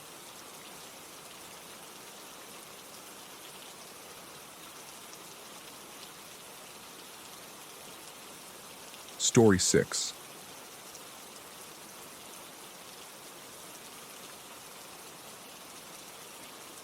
The sound arrived on a Tuesday. I was hunched over my desk in the study, highlighter in hand, when I heard it. The distinct whisper of fabric brushing against fabric. Not loud, not violent, just persistent. The kind of sound a long coat makes when someone walks quickly through a narrow hallway, the hem dragging slightly against the walls. But I lived alone. I lifted my head from the textbook, pen frozen mid-note. The sound continued its journey through the first floor, moving with the deliberate pace of someone who knew exactly where they were going. I tracked it with my ears, starting from the living room, sweeping past the kitchen doorway, then climbing. The stairs creaked in sequence, old wood announcing each invisible step, and the rustling grew fainter as it ascended to the second floor. Then silence. My Albuquerque rental was a 2-story Craftsman, built in the 30s, all hardwood and drafty windows. The kind of place where every settling beam announced itself, where you learned to distinguish between the house breathing and something else. This wasn't the house breathing. I checked everything. Every window was latched. Every door was locked. The closets revealed nothing but my own hanging clothes and the musty smell of someone else's decade-old storage. The upstairs hallway stood empty, afternoon light slanting through the window at the far end, illuminating dust motes that drifted undisturbed. Nothing. I convinced myself it had been the wind, though the air outside hung still and hot, typical for late September. I convinced myself it had been the neighbor's radio, though the nearest house sat 50 yards away across a patch of desert scrub. I convinced myself of many things that Tuesday afternoon, because the alternative required accepting something I wasn't ready to consider. 3 days later, it happened again. I was climbing the stairs, carrying a basket of laundry, when the sound descended toward me. The same whisper of fabric, the same unhurried pace. It moved down from the upper hallway, and I froze on the 7th step, watching the space above me with the kind of paralyzed attention usually reserved for seeing something impossible. The sound passed me. It passed within 3 feet of where I stood, pressed against the banister, and I felt nothing. No displacement of air, no temperature change, no presence that my skin could confirm. Just sound, moving with purpose, continuing down the stairs behind me and into the kitchen, where it stopped. The laundry basket slipped from my hands. Shirts and socks tumbled down the stairs in a cascade of cotton and denim, but I couldn't look away from the kitchen doorway. My heart hammered against my ribs, each beat a small explosion of panic. When I finally forced myself to move, to descend those stairs and peer into the kitchen, I found nothing out of place. The afternoon sun streamed through the window over the sink. The faucet wasn't dripping. The linoleum showed no tracks, no evidence that anything had crossed its yellowed surface. But the runner in the hallway, the narrow strip of burgundy carpet that led from the front door to the stairs, showed something new. Small disturbances in the pile, evenly spaced, following the exact path the sound had taken. They looked like pressure marks, as if something heavy had dragged across the surface. Not footprints, more like the trail a coat's hem might leave, brushing repeatedly over the same strip of floor. I got down on my hands and knees and examined each mark.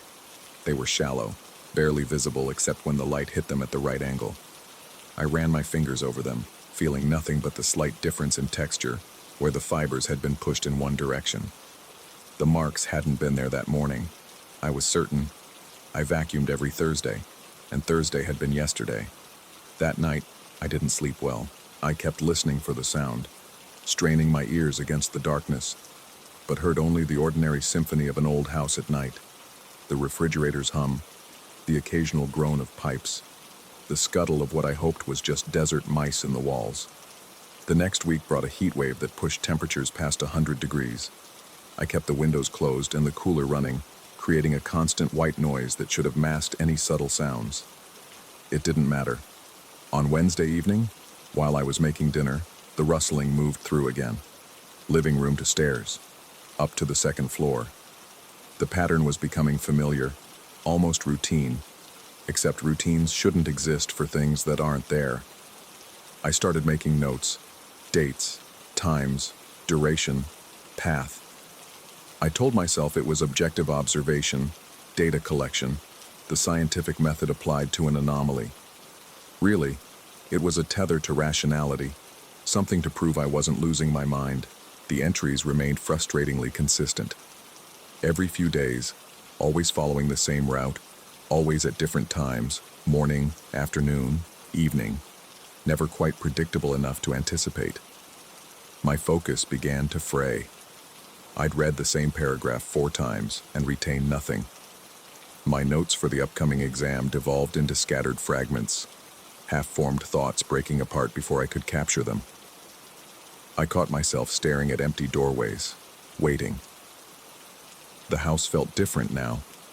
The silence between occurrences carried weight, like held breath. I became hyper-aware of every sound, mentally cataloging and dismissing them. That's the ice maker. That's the house settling. That's wind in the eaves. The constant vigilance exhausted me. 2 weeks after the first occurrence, I decided to test something. I had an old overcoat, charcoal wool, purchased years ago in a fit of optimism about eastern winters I'd never experienced. It hung in my closet, unworn, smelling faintly of mothballs and regret. I pulled it out and carried it downstairs, the fabric heavy in my arms, substantial in a way that felt important. The coat rack stood by the front door, a brass tree with curved arms that had come with the rental. I hung the overcoat carefully on one of the lower hooks, arranging it so the hem touched the floor. Then I stepped back and studied it, trying to see it as evidence rather than just clothing. The coat hung motionless in the still air. Outside, the desert night pressed against the windows, vast and indifferent. I went to bed without expecting anything, yet unable to stop expecting everything. At 3:47 a.m., I woke with the absolute certainty that something had changed. No sound had roused me. No dream had jarred me awake. I simply opened my eyes in the darkness and knew.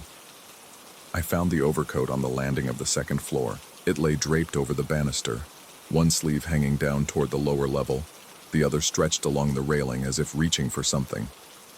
The position was too deliberate to be accidental, too specific to be explained by a fall or a shift. I approached slowly, my bare feet silent on the cool wood.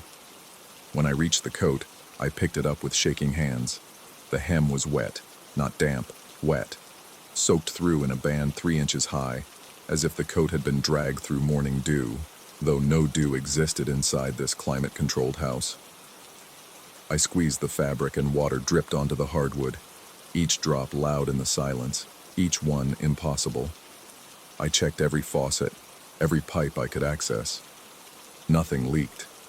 The wall showed no signs of moisture damage. The roof had no visible issues. The water that saturated my coat's hem had no source I could identify. I threw the coat in the dryer and stood watching it tumble through the glass door for 40 minutes, my mind racing through explanations and discarding each one. Sleepwalking.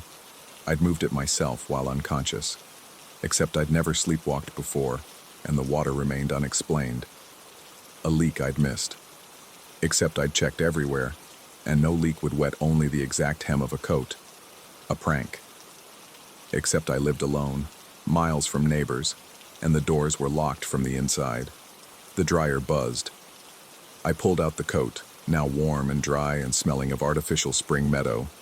I carried it back to my closet and hung it in the far back, behind clothes I actually wore. But the sound continued. Every few days, sometimes twice in one day, sometimes not for a week. Always the same path. Always that particular quality of heavy fabric moving with purpose.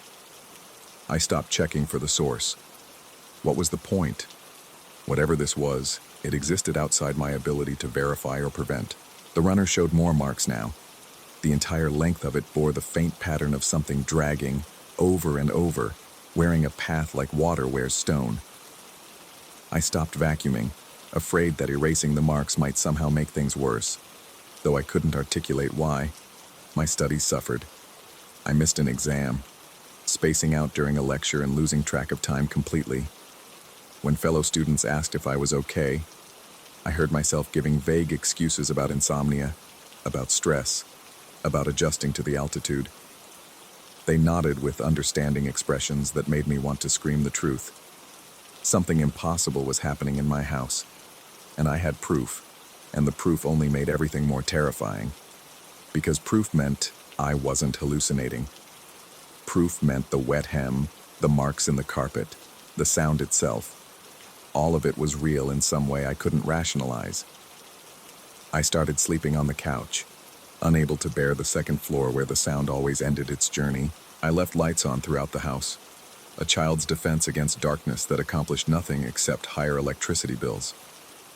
On a Thursday in late October, I woke on the couch to find my apartment key sitting on the coffee table.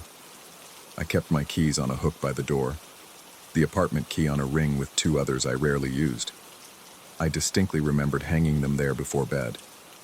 Now the apartment key sat alone in the center of the table, positioned with geometric precision, while the ring and the other keys remained on their hook. Someone, something, had removed it, had carried it across the room, had placed it exactly in the center of the table like a message I didn't want to read.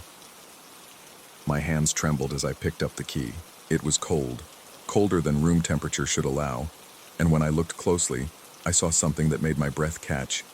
Tiny scratches on the metal, fresh bright silver against the key's dull brass, forming what might have been letters if I could force my brain to recognize the pattern. I couldn't. Every time I tried to focus on the marks, they seemed to shift, to rearrange themselves into different configurations. Was it a word? A name? A warning? The harder I looked, the less sense it made, until I had to set the key down and step away, my head throbbing with the effort. That afternoon, I called my landlord about breaking the lease. He listened to my stammering explanation about needing to move, about family issues, about anything except the truth. He agreed to return my deposit if I left the place clean. I should have felt relief. Instead, I felt something else entirely. A creeping certainty that leaving wouldn't matter, that whatever had found me here had found me specifically, not the address. The thought should have been absurd. It was absurd. And yet, I began packing the next day, working quickly, trying not to think about the sound that still moved through the house every few days. Trying not to notice that the marks in the runner were darker now, more pronounced, as if whatever made them was pressing harder. 2 days before my planned departure, I came downstairs at dawn to find every coat I owned hanging in a line along the hallway. Pulled from the closet, from storage boxes, from the dryer where I'd forgotten a jacket weeks ago. They hung in perfect sequence, arranged by length, each one positioned so the hems touched the floor in a neat row. And every single hem was wet with that sourceless moisture, that impossible dew. I stood in my own hallway, surrounded by my own possessions arranged by something else, and felt the last of my rational explanations dissolve. This wasn't a haunting. This wasn't a break in my sanity. This was something communicating in a language I almost understood, using my belongings as alphabet, my space as grammar. I left the coats hanging. What else could I do? I walked around them to reach the kitchen, made coffee with shaking hands, and tried to pretend I wasn't waiting for the sound. It came at noon, but this time it was different. The rustling started in my bedroom, a room it had never entered before. I heard it moving around up there, circling, the sound of fabric against fabric now accompanied by something else. The whisper of sleeves moving, of a collar adjusting, of a coat being worn. Then it descended. I watched from the kitchen doorway as nothing came down the stairs. The sound was louder now, fuller, as if whatever made it had gained substance. It reached the bottom and moved toward me, and I pressed myself against the doorframe, my heart a wild thing trying to escape my chest. The sound stopped 3 feet away. I could hear breathing, not my own panicked gasps, but something else, slow, steady, the measured breath of someone waiting patiently for me to acknowledge them. The air in front of me seemed to thicken, to gather itself into almost shape, a suggestion of form that my eyes refused to confirm. Then, softly, so softly I might have imagined it, I heard my name. Not spoken, not whispered, but there, in the silence between breaths, in the space where sound becomes meaning. My name, shaped by the rustle of fabric, by the movement of something that wore coats and left wet hems and knew where I kept my keys. I closed my eyes. When I opened them, the presence was gone. The sound had moved away, back to the living room, fading until I could no longer distinguish it from my own pulse thundering in my ears. On the coffee table, arranged in a careful circle, were 7 more keys. Not mine. Old keys, brass and iron, and one that looked like silver, each one scratched with those shifting symbols I couldn't read. In the center of the circle lay a photograph I'd never seen before. This house, this exact house, taken in winter with snow on the ground and a figure standing in the doorway. The figure wore a long coat, hem dragging in the snow. The photograph was dated 1952. I'm writing this from a hotel on the other side of town. I left everything in that house except my laptop and what I'm wearing. I don't know if distance will matter. I don't know if anything will matter. But last night, in this sterile room with its industrial carpet and humming ice machine, I woke at 3:47 a.m. to the sound of fabric brushing against fabric, moving with purpose across the floor toward my bed. And when I turned on the light, there were wet marks on the carpet, leading from the door to where I lay. I think it's still introducing itself. I think it's been very patient. I think it wants me to understand something, and I'm terrified of the moment when I finally do.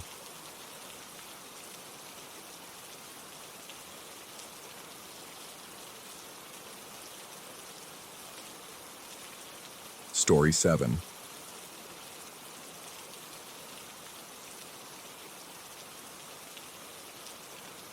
The real estate agent had called it character. Standing in the converted studio for the first time, I understood she'd meant something closer to obsession. The entire western wall, floor to ceiling, corner to corner, was a mosaic of clay pots. Not arranged, not decorative, embedded. Hundreds of them pushed into the plaster like fossils in sediment, their mouths gaping at different angles, creating shadows within shadows. Some were whole, others were fragments, half-formed things that suggested incompletion rather than damage. The agent explained that the previous tenant, a ceramist whose name I've since forgotten, had lived here for 30 years before moving to an assisted living facility. The wall was his life's work, she said, and part of the lease agreement was that I couldn't alter it. The rent was embarrassingly cheap for Santa Fe, even for a studio. I needed the space, needed to get out of Phoenix, needed the altitude and the quiet and the distance from everything I'd failed at. So I signed. I moved in on a Tuesday. The studio occupied the second floor of an old adobe building on the edge of the art district, accessible only by an exterior staircase that hugged the northern wall. My belongings fit into 7 boxes. The place came furnished, a futon, a desk, a kitchenette that probably violated several health codes. The bathroom had a window that looked out onto someone's struggling juniper tree. But it was the wall that dominated everything. In certain light, the pots seemed to breathe. The way shadows collected in their throats shifted when I walked past. I'd catch myself staring at them, trying to count them, losing track somewhere past 60. That first night, I fell asleep with my back to them, facing the window instead. The sound woke me at 3:47 a.m. Not a dream sound, but the specific creak of the front door opening. The particular groan of its warped frame against the jamb, a noise I'd already memorized from my 3 trips up and down the stairs that day. I lay rigid in the darkness, listening. I'd locked it. I was certain I'd locked it. The footsteps began. They weren't normal footsteps. No heel strike, no rhythm. A sliding, scraping progression across the floor below. like someone dragging their feet, or like feet that had forgotten how to lift properly. The sound moved from the entrance toward the base of the interior staircase, the narrow flight that led up to my sleeping area, then stopped. I couldn't breathe, couldn't move. The silence that followed was worse than the movement, dense and expectant, like the pause before a violin's shriek. My flashlight was on the floor beside the futon. It took me 3 attempts to grab it, my hand trembling so badly I nearly knocked it under the bed. When I finally managed to aim the beam down the stairs, I saw it. Just the edge. The curve of a heel. Impossibly pale. Not white exactly, but the color of something that had never seen sun. Skin like paper that had been buried and dug up. It didn't move. It simply existed there, at the boundary between the first and second steps, as though whatever it belonged to was considering whether to ascend. I don't know how long I stared at it. Long enough for my hand to cramp around the flashlight. Long enough for sweat to soak through my shirt despite the October chill. The heel remained stationary, positioned with an awful deliberacy, and I became convinced that if I kept the light on it, it wouldn't move, that my attention was somehow holding it in place. Then my batteries died. The darkness was immediate and total. I scrambled backward on the futon until my shoulders hit the wall, the clay wall, and felt the cold ceramic mouths press against my spine through my shirt. The urge to scream built in my throat, but I bit it back, convinced that making noise would trigger something irreversible. I don't remember deciding to wait it out. I just did. Sat there in the dark, back against those pots, listening for any sound of ascension. None came. Eventually, the sky began to gray in the window, and with the dawn came enough courage to move. The heel was gone. Of course it was. But on the stairs, starting from the 3rd step and descending, was a fine red powder. Not dirt, it had a different quality, almost like ground pigment or crushed brick. It was brightest on the 3rd step, then lighter on the 2nd, barely visible on the 1st. I touched it, and it stained my fingertip the color of old blood. I should have left then. Should have grabbed my boxes and driven back to Phoenix. Instead, I cleaned the stairs with a damp cloth and told myself I'd been dreaming. Half asleep, jet-lagged from the move, stress hallucinating. The mind plays tricks. The body manufactures experiences. But the powder had been real. The cloth was stained with it. That afternoon, I stood before the clay wall and really looked at it for the first time. The pots weren't uniform. Some were smooth, others rough with the ceramist's fingerprint still visible in the clay. A few had been glazed in colors that seemed wrong, greens that leaned too yellow, blues that suggested bruising. Most were unglazed, that raw terracotta color that reminded me of desert earth. I put my hand against one of the larger pots, palm flat against its belly. The ceramic was cold, but beneath that cold, I felt something. A vibration so faint it might have been my own pulse transmitted through my hand. I pressed harder. The vibration strengthened, became a rhythm that didn't match my heartbeat. When I pulled my hand away, I noticed something I'd missed before. Scratched into the plaster around several of the pots were marks, not random, deliberate. They formed patterns, 3 in a row, vertically, 3 horizontally. An X scratched through one set, tic-tac-toe. I counted 9 sets of these grids scattered across the wall. In 3 of them, X's had been marked. Always 3 in a row. Always the same configuration that meant victory. That night I left every light on, pushed the futon to the opposite wall, as far from the clay as possible, propped a chair against the front door, told myself these were reasonable precautions after a break-in scare, not the actions of someone losing their grip. Sleep came in fragments. Each time I drifted off, I'd jerk awake, convinced I'd heard that sliding footstep. Around 2 a.m., fully awake and staring at the ceiling, I heard something else. A faint tapping, rhythmic, coming from the wall. Tap, tap, tap, tap. I turned my head. The wall looked the same. Pots gaping, shadows pooling.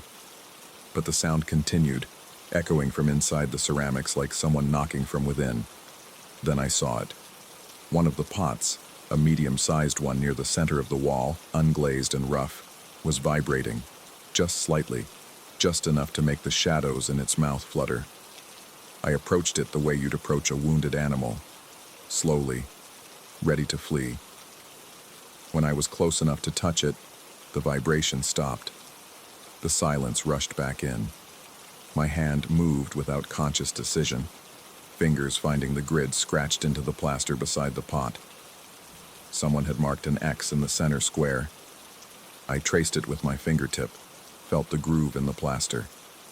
Behind me, on the opposite wall, something scraped. I spun. Nothing, just my own belongings. My boxes still half unpacked, the window reflecting my pale face back at me. But when I turned back to the clay wall, a new mark had appeared in the grid. An O, bottom right corner. My breath caught. I stared at it, this fresh scratch in the plaster that hadn't existed seconds before. The groove was still white, the plaster dust not yet settled. I reached out to touch it, then stopped, hand hovering inches from the wall. If I was hallucinating, the hallucination was interactive. If I wasn't hallucinating, something was playing a game with me. I made myself walk to the kitchenette, made myself pour water, drink it, focus on the physical sensation of swallowing. When I looked back at the wall, the O remained. Evidence. Proof of something, though I couldn't articulate what. The rest of that night, I sat in the chair I'd propped against the door, watching the wall, waiting for more marks to appear. They didn't. The pots remained still, but I could feel their attention, if pots could have such a thing. All those empty mouths facing into the room, into me. Hollow chambers that might hold anything, might hold nothing. The ambiguity was worse than certainty would have been. Dawn came slowly. With it came a decision. I would leave. Pack what I could carry, forfeit the deposit, drive anywhere but here. I'd call the landlord from the road, make up an excuse, family emergency, job offer, anything. But first I needed to shower, needed to wash the night off my skin. The bathroom felt safer, smaller, contained. I locked the door even though I was alone, supposedly alone, and turned the water as hot as I could stand. The shower curtain was translucent plastic, yellowed with age. Through it, I could see the blurred shape of the bathroom door, the toilet, the small window. I watched these shapes while water beat against my shoulders, watched for any change in the geometry. When I turned off the water, I heard it again, the sliding footsteps, in the main room, moving across the floor with that same awful deliberation, that same absence of proper rhythm.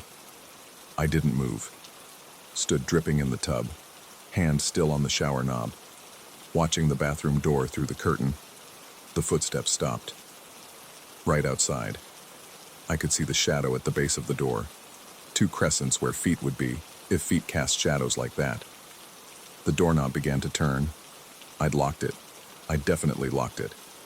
But the mechanism turned anyway, smooth and certain, and the door began to open. That's when I screamed. Really screamed.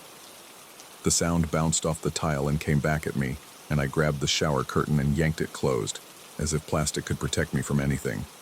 The door stopped moving, half open. Through the gap in the curtain, I could see into the main room, see the clay wall, see a figure standing before it, not standing, hovering, because the feet, those pale paper-skin feet, weren't quite touching the floor. The body above them was wrong in ways I couldn't process.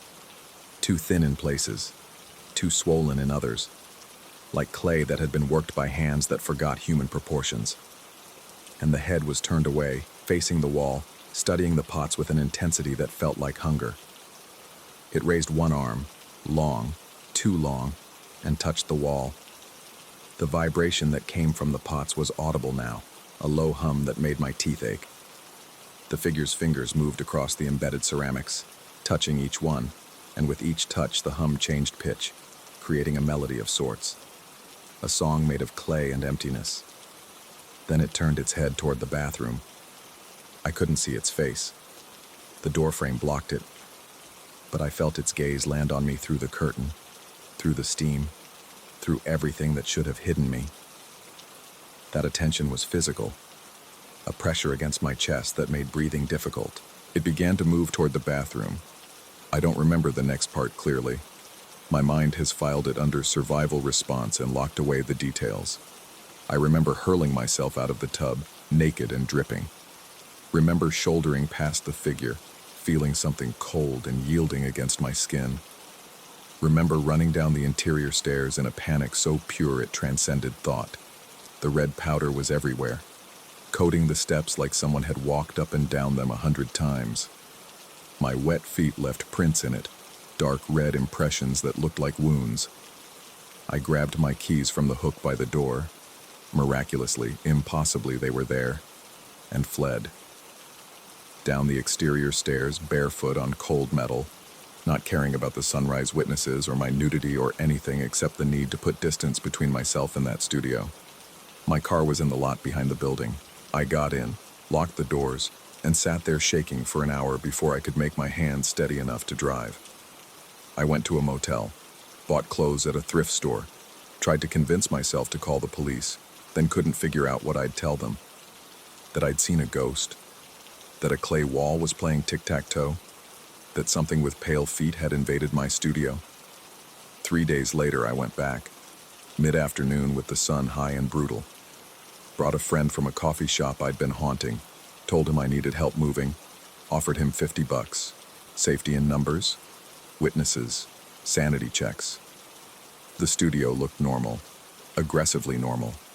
My belongings exactly where I'd left them. The futon still pushed against the far wall. No red powder on the stairs. No marks on the floor where the figure had stood. The clay wall was the same. All those pots in their eternal gaping. But when I looked at the tic-tac-toe grids, I saw something new. All 9 games had been completed. X's and O's filled every grid, and in every single one, X had won. 3 in a row, 3 in a row, 3 in a row. My friend asked if I was okay. I told him I'd changed my mind about moving, paid him anyway, waited for him to leave. Then I approached the wall alone. I put my hand against the same pot I'd touched before. Felt that vibration, stronger now, almost eager. The ceramic was warm this time, body temperature, like something living had been pressed against it from the other side. In the fresh plaster dust around the grids, I saw new words scratched in a handwriting that wasn't mine. Your turn. I live here still. The lease is cheap, and I've nowhere else to go. Every few nights, I hear the door open, hear the footsteps that don't walk right. Sometimes I see the heel on the stairs, that pale crescent of impossible skin. Sometimes I wake to find new marks on the wall, new games in progress. I've stopped trying to leave, stopped trying to convince myself it isn't real. The question that haunts me now isn't whether something is here. It's whether I've been playing all along. This morning I found a new pot embedded in the wall. I don't remember it being there before, but memory is a slippery thing. It's larger than the others, positioned at eye level. When I look into its dark mouth, I see my own reflection on the glazed interior, distorted and strange. The reflection is smiling. I'm not. Story 8. The corporate rate was too good to pass up, even for a hotel that looked like it had been wrestling with its own mortality since the Eisenhower administration. The Coronado Grand, a name that suggested opulence the building could no longer deliver, hunched against the San Diego skyline like an old man trying to remember who he used to be. Red brick facade, ornate cornices gone gray with ocean salt, windows that caught the afternoon light in a way that made them look less like glass and more like cataracts.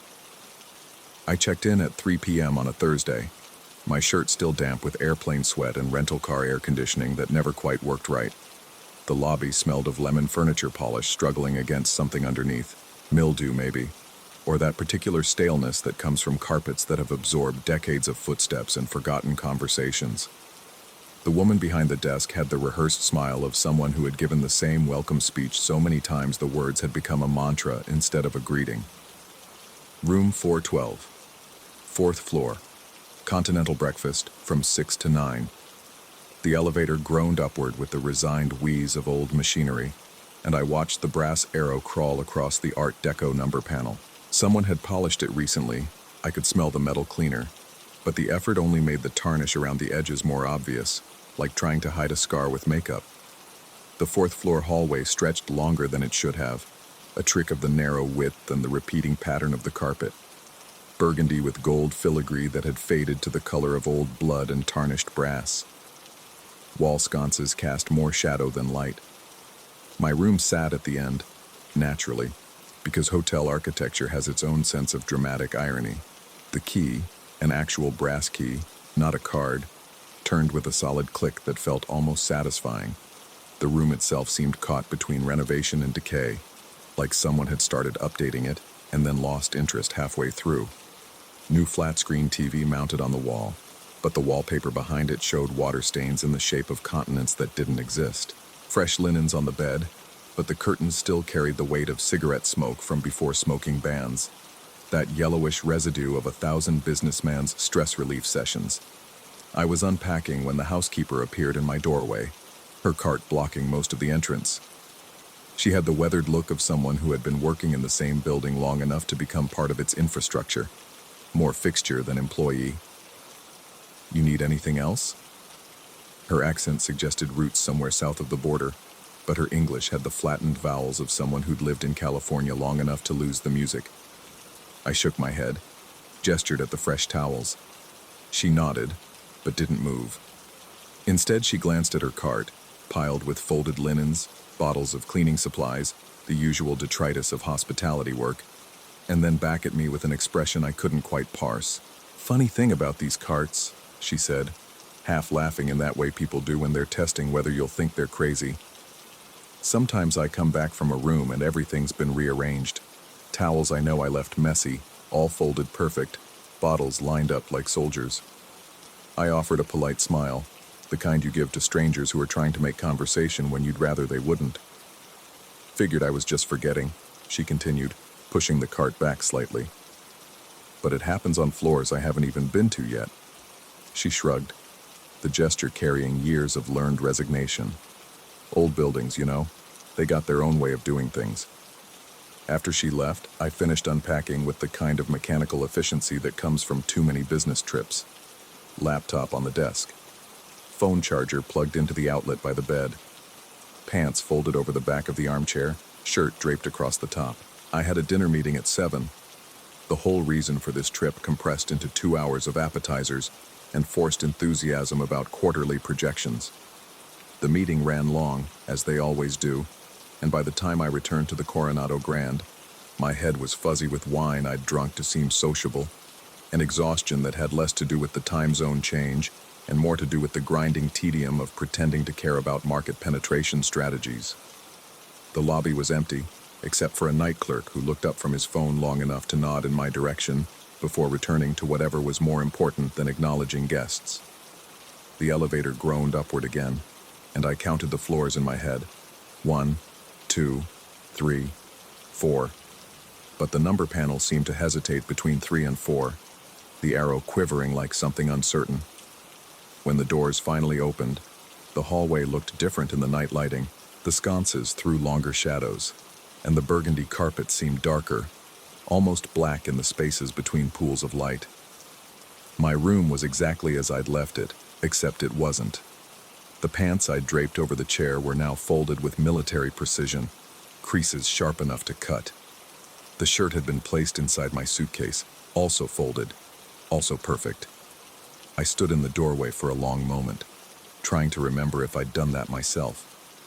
The wine made my memory slippery, but I was almost certain, 90% certain, maybe 85, that I'd left them unfolded.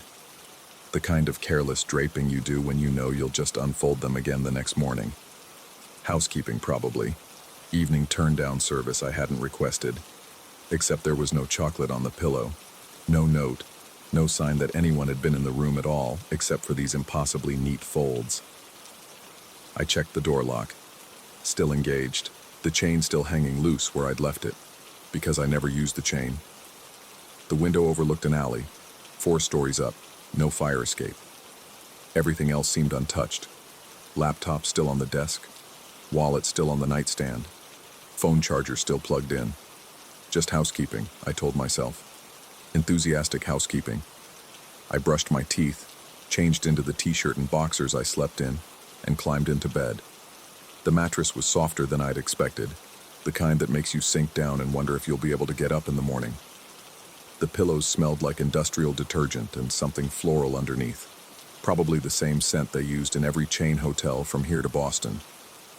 Sleep came quickly, heavy and dreamless, the kind of unconsciousness that feels less like rest and more like a temporary death.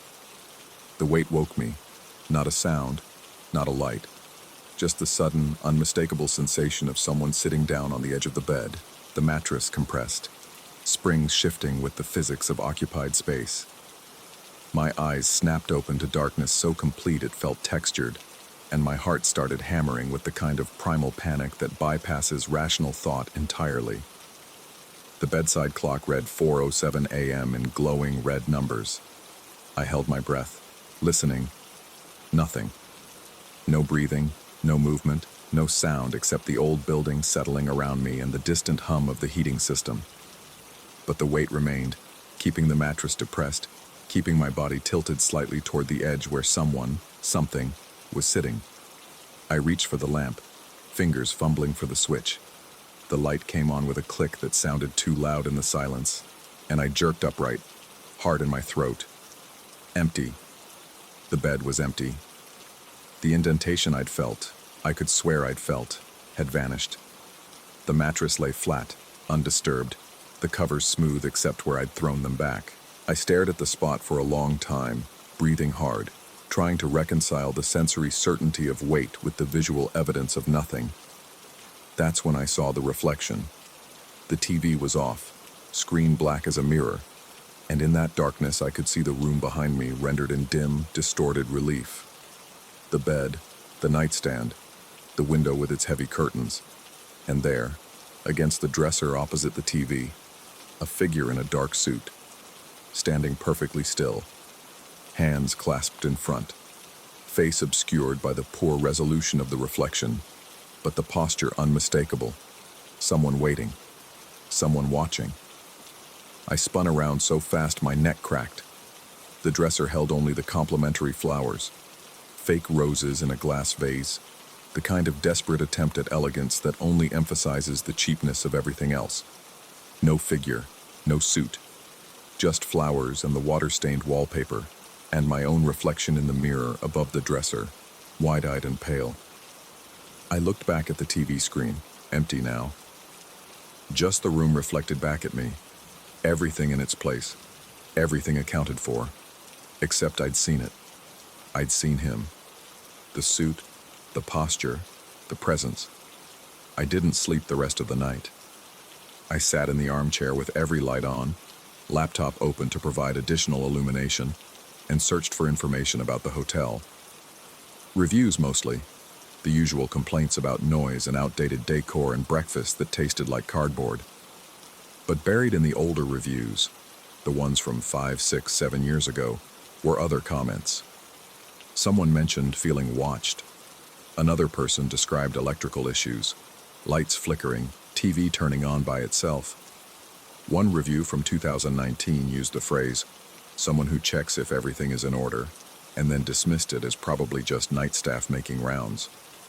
Another mentioned finding personal items rearranged, always neatly, always precisely, as if someone with obsessive tendencies had decided to organize on their behalf.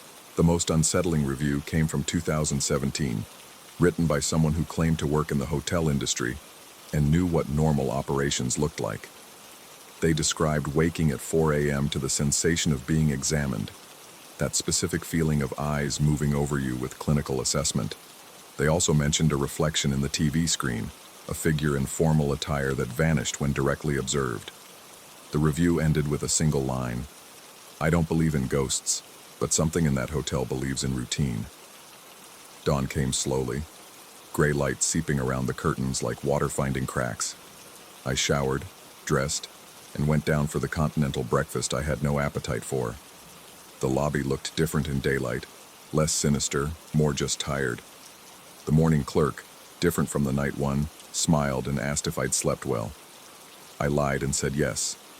Checkout wasn't until 11, but I was packed by 8. I sat in the room, watching the clock, trying to convince myself that I'd imagined everything. Sleep paralysis, the weight on the bed, a muscle spasm, a neurological hiccup. The reflection in the TV, shadow play, my exhausted brain making patterns from darkness. The folded clothes, I'd probably folded them myself and forgotten in my wine-addled haze. Rational explanations, logical explanations. But then I noticed the notepad on the desk. I hadn't touched it.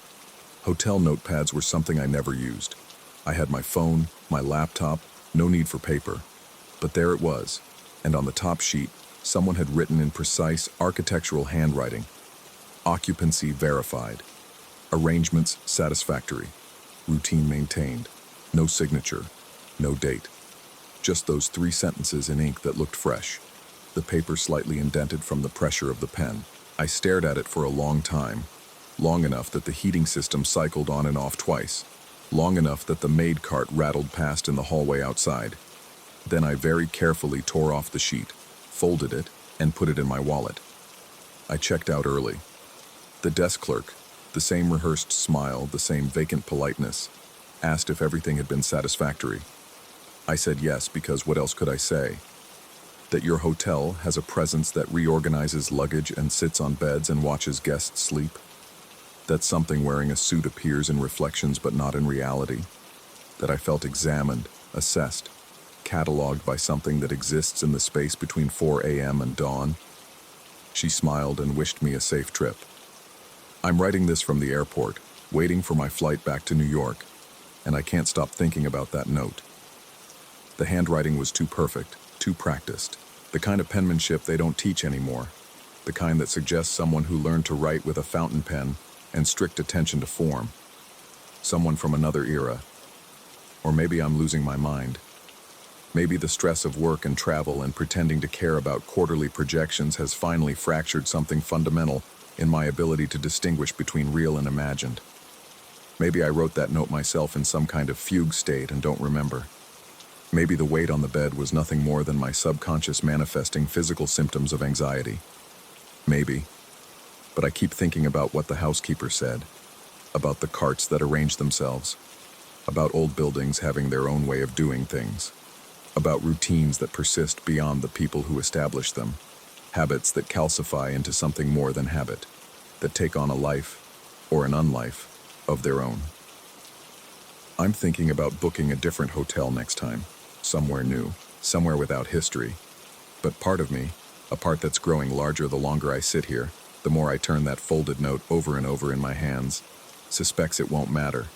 Because I think I've been cataloged now, verified, assessed and found. What? Acceptable? Satisfactory? I don't know. All I know is that last night, something sat on my bed at 4 a.m. Something checked to make sure everything was in order. Something that wears a suit and exists in reflections and maintains a routine that predates my arrival and will persist long after my departure. And I think, I'm almost certain, that it's still checking. Even now, in this bright, fluorescent airport, surrounded by the ordinary chaos of travelers and announcements and overpriced coffee, I can feel it. That sensation of being observed, of being part of someone else's list, someone else's inventory, the weight of attention from something that takes its duties very seriously, something that never stops making its rounds.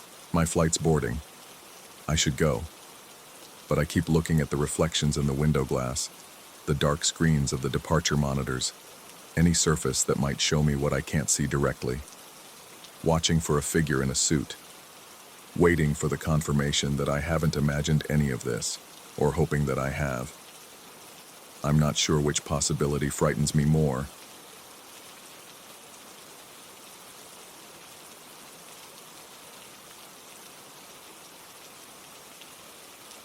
Story 9.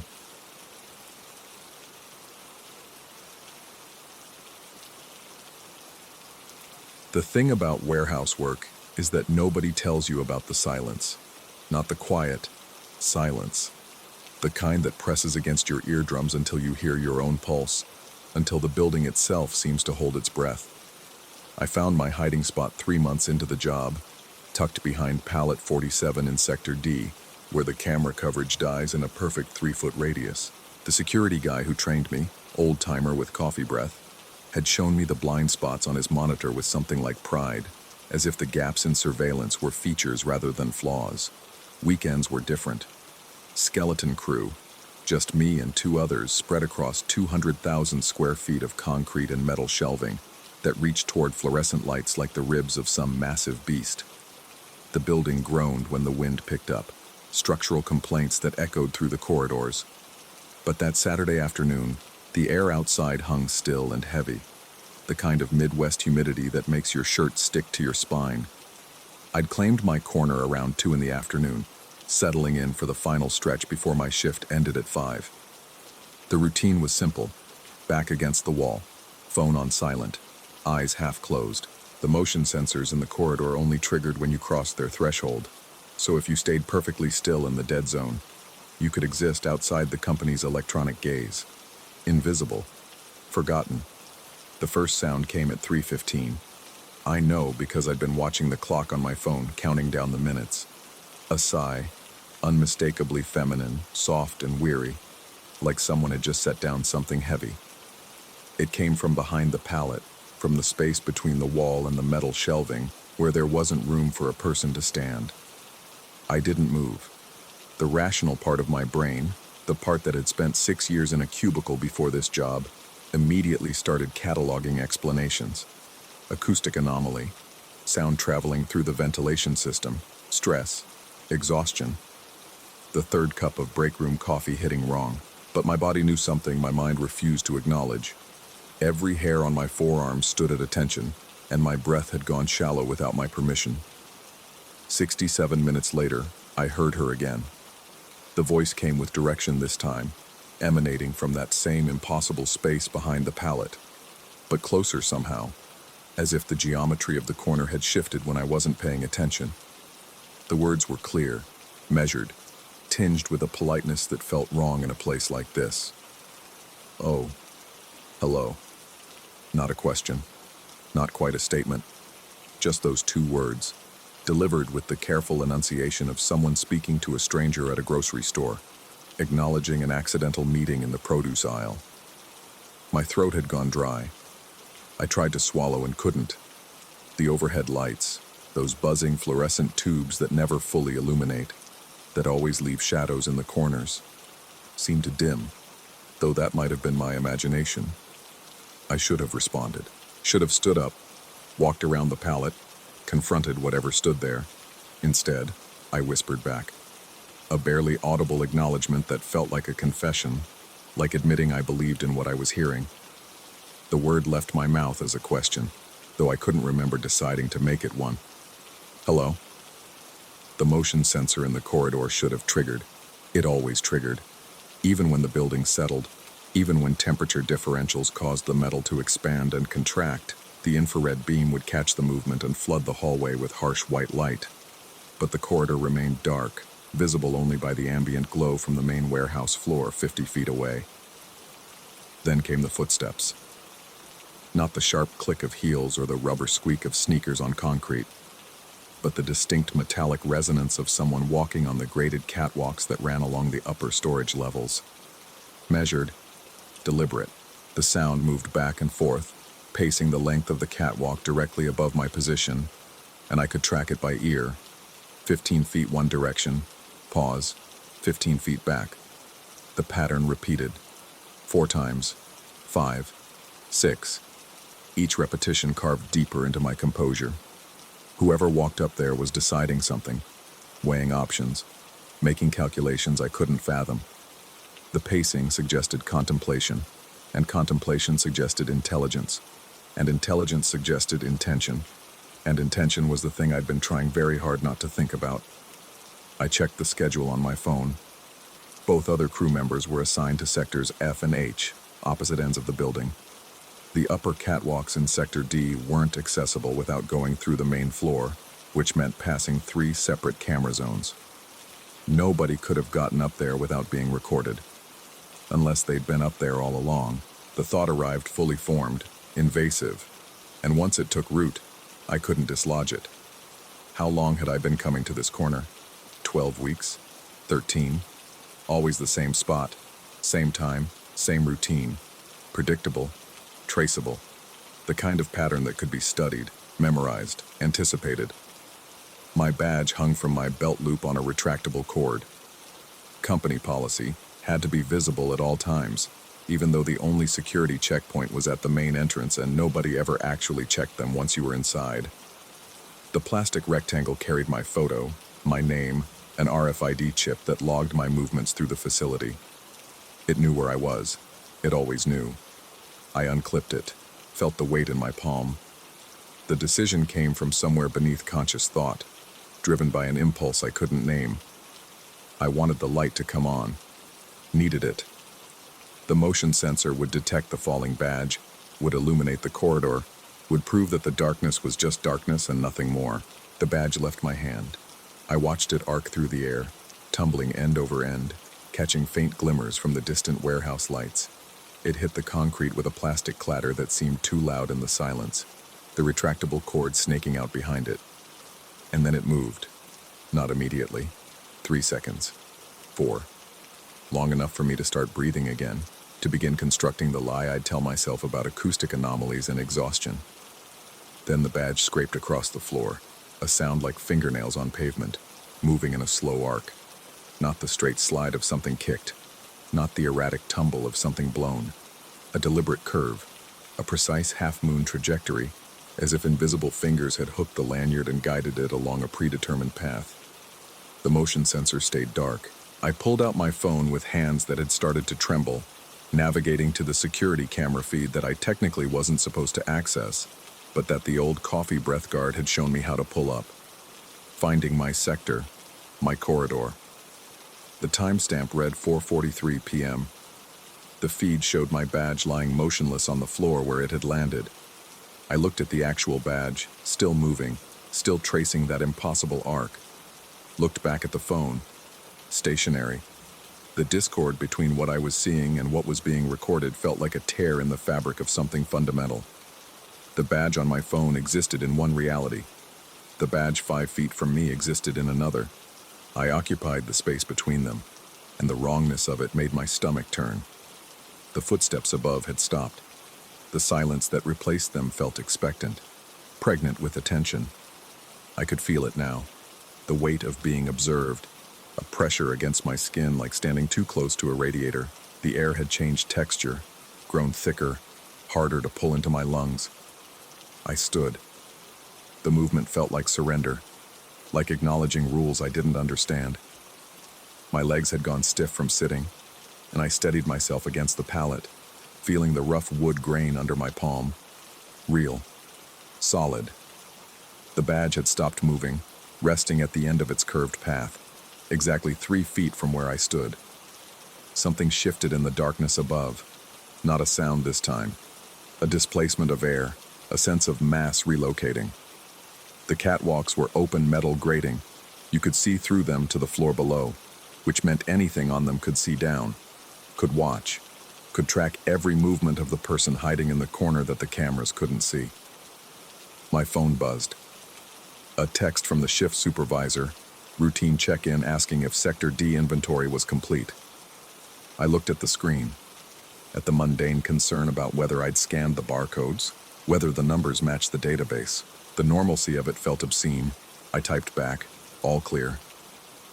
The lie came easily. Everything was clear. Nothing was happening. Just another Saturday, just another shift in the building that groaned when the wind picked up, except there was no wind, and the groaning had stopped, and the silence had returned, heavier than before. I picked up my badge, clipped it back to my belt. The plastic was cold, colder than it should have been after sitting on the floor. I looked up at the catwalk, at the metal grating 30 feet above my head. The warehouse lights behind it created a lattice of shadow and illumination, and in that pattern I thought I saw a shape. Humanoid, feminine, standing perfectly still, looking down. I blinked. The shape was gone, or had never been there, or had moved too quickly for my eyes to track. The next 17 minutes felt like hours. I stayed standing, back pressed against the pallet, eyes moving between the corridor, the catwalk, my phone. The security feed showed nothing. An empty sector, a man standing alone. The timestamp advanced in precise increments, each second documented and archived, irrefutable proof that nothing was happening. At 4:58, I heard her again. Not from behind the pallet this time, but from the corridor, from the space where the motion sensor should have triggered but didn't. The voice carried the same careful politeness, the same measured tone. "You dropped something." I didn't look. Kept my eyes fixed on my phone, on the security feed, on the empty corridor that remained empty. My badge hung from my belt, accounted for. I hadn't dropped anything. "You should pick it up." The words seemed to come from multiple directions simultaneously, wrapping around me like smoke. I thought about the old security guard, about the pride in his voice when he showed me the blind spots, the places where the coverage died. Had he known? Had others hidden here before me, weekend after weekend, invisible to the cameras? Had they heard her too? My shift ended at 5. The relief crew would arrive at 5:15, the building cycling through its change of personnel like a massive organism exchanging cells. I could wait. Could stand here for 17 more minutes. Could walk out at precisely 5 o'clock. Could clock out and drive home and never come back to Sector D. But the thought of staying still, of maintaining position while that voice moved around me, while footsteps that might or might not exist paced overhead, it felt like an invitation to something I couldn't name. The corner that had seemed like refuge now felt like a trap, like I'd been hurting myself into this exact position for months, following a pattern I hadn't chosen. I stepped into the corridor. The motion sensor should have triggered. It didn't. The darkness remained absolute, broken only by the distant glow from the main floor. I walked forward, counting steps. 3, 5, 7. At 10 steps, the sensor finally clicked, flooding the hallway with fluorescent white.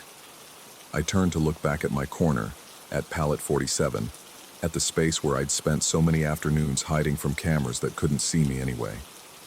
In the harsh light, it looked smaller than I remembered, more cramped, the kind of place that would make you feel claustrophobic after too long. The catwalk above was empty. I could see every inch of it now, the metal grating, the safety railings, the ladder access points. No one there. No one had been there. My phone buzzed again. The shift supervisor. "Thanks. Have a good weekend." I looked at the security feed one more time. The corridor showed me standing in the light looking back at an empty corner. The timestamp read 5 p.m. exactly. My shift was over. As I walked toward the exit, my footsteps echoing in the vast space, I heard it one last time. Not behind me. Not from the catwalk. From inside my own head. Or from everywhere at once. I couldn't tell the difference anymore. "Same time next week?" The question mark was audible. A rising inflection that expected an answer. I didn't give one. Kept walking. Through Sector D, through the main floor, past the security checkpoint where the night guard nodded without looking up. My badge beeped as I scanned out. The system logged my departure, 5:03 p.m. Saturday, within normal parameters. I sat in my car for 20 minutes, watching the warehouse through the windshield. The building looked ordinary in the fading daylight, just another industrial structure off the interstate, indistinguishable from 1,000 others. The windows reflected the sky, giving nothing away. I came back the following weekend. I can't explain why. Maybe because the alternative, quitting, never knowing, spending the rest of my life wondering, felt worse than returning. Maybe because part of me needed to prove it had been exhaustion, stress, the third cup of coffee hitting wrong. Maybe because when I reviewed my phone's recording of the security feed later that night, in the privacy of my apartment, I saw something I'd missed in the moment. At 4:43 p.m., when my badge was moving in that impossible arc on the floor beside me, the camera showed it lying still. But in the corner of the frame, in the space behind pallet 47 where there wasn't room for a person to stand, the shadows seemed denser than they should have been. And if you looked closely, if you let your eyes adjust to the grainy footage, you could almost see them moving. Almost see them breathing. I'm in my corner now. Same spot, same time. The building is quiet, the corridor is dark, my badge is clipped to my belt, and I'm waiting to hear if she'll say hello. Story 10. The thing about night drives through Wisconsin timber country is that your mind starts filling in the empty spaces. Mile after mile of two-lane blacktop cutting through walls of pine and birch, nothing but your headlights and the occasional deer carcass to mark the passage of time. I'd driven this route home from the plant for 3 years, 11 at night, 5 days a week. I knew every curve, every pothole, every place where the tree canopy grew so thick it swallowed the moonlight whole, which is why I noticed her immediately. She was walking along the grass verge about 50 yards ahead, caught in the sweep of my high beams. Athletic build, pleated skirt swaying with each stride, knee-high socks, the kind of outfit that belonged at a private school, not on a deserted forest road at 11 p.m.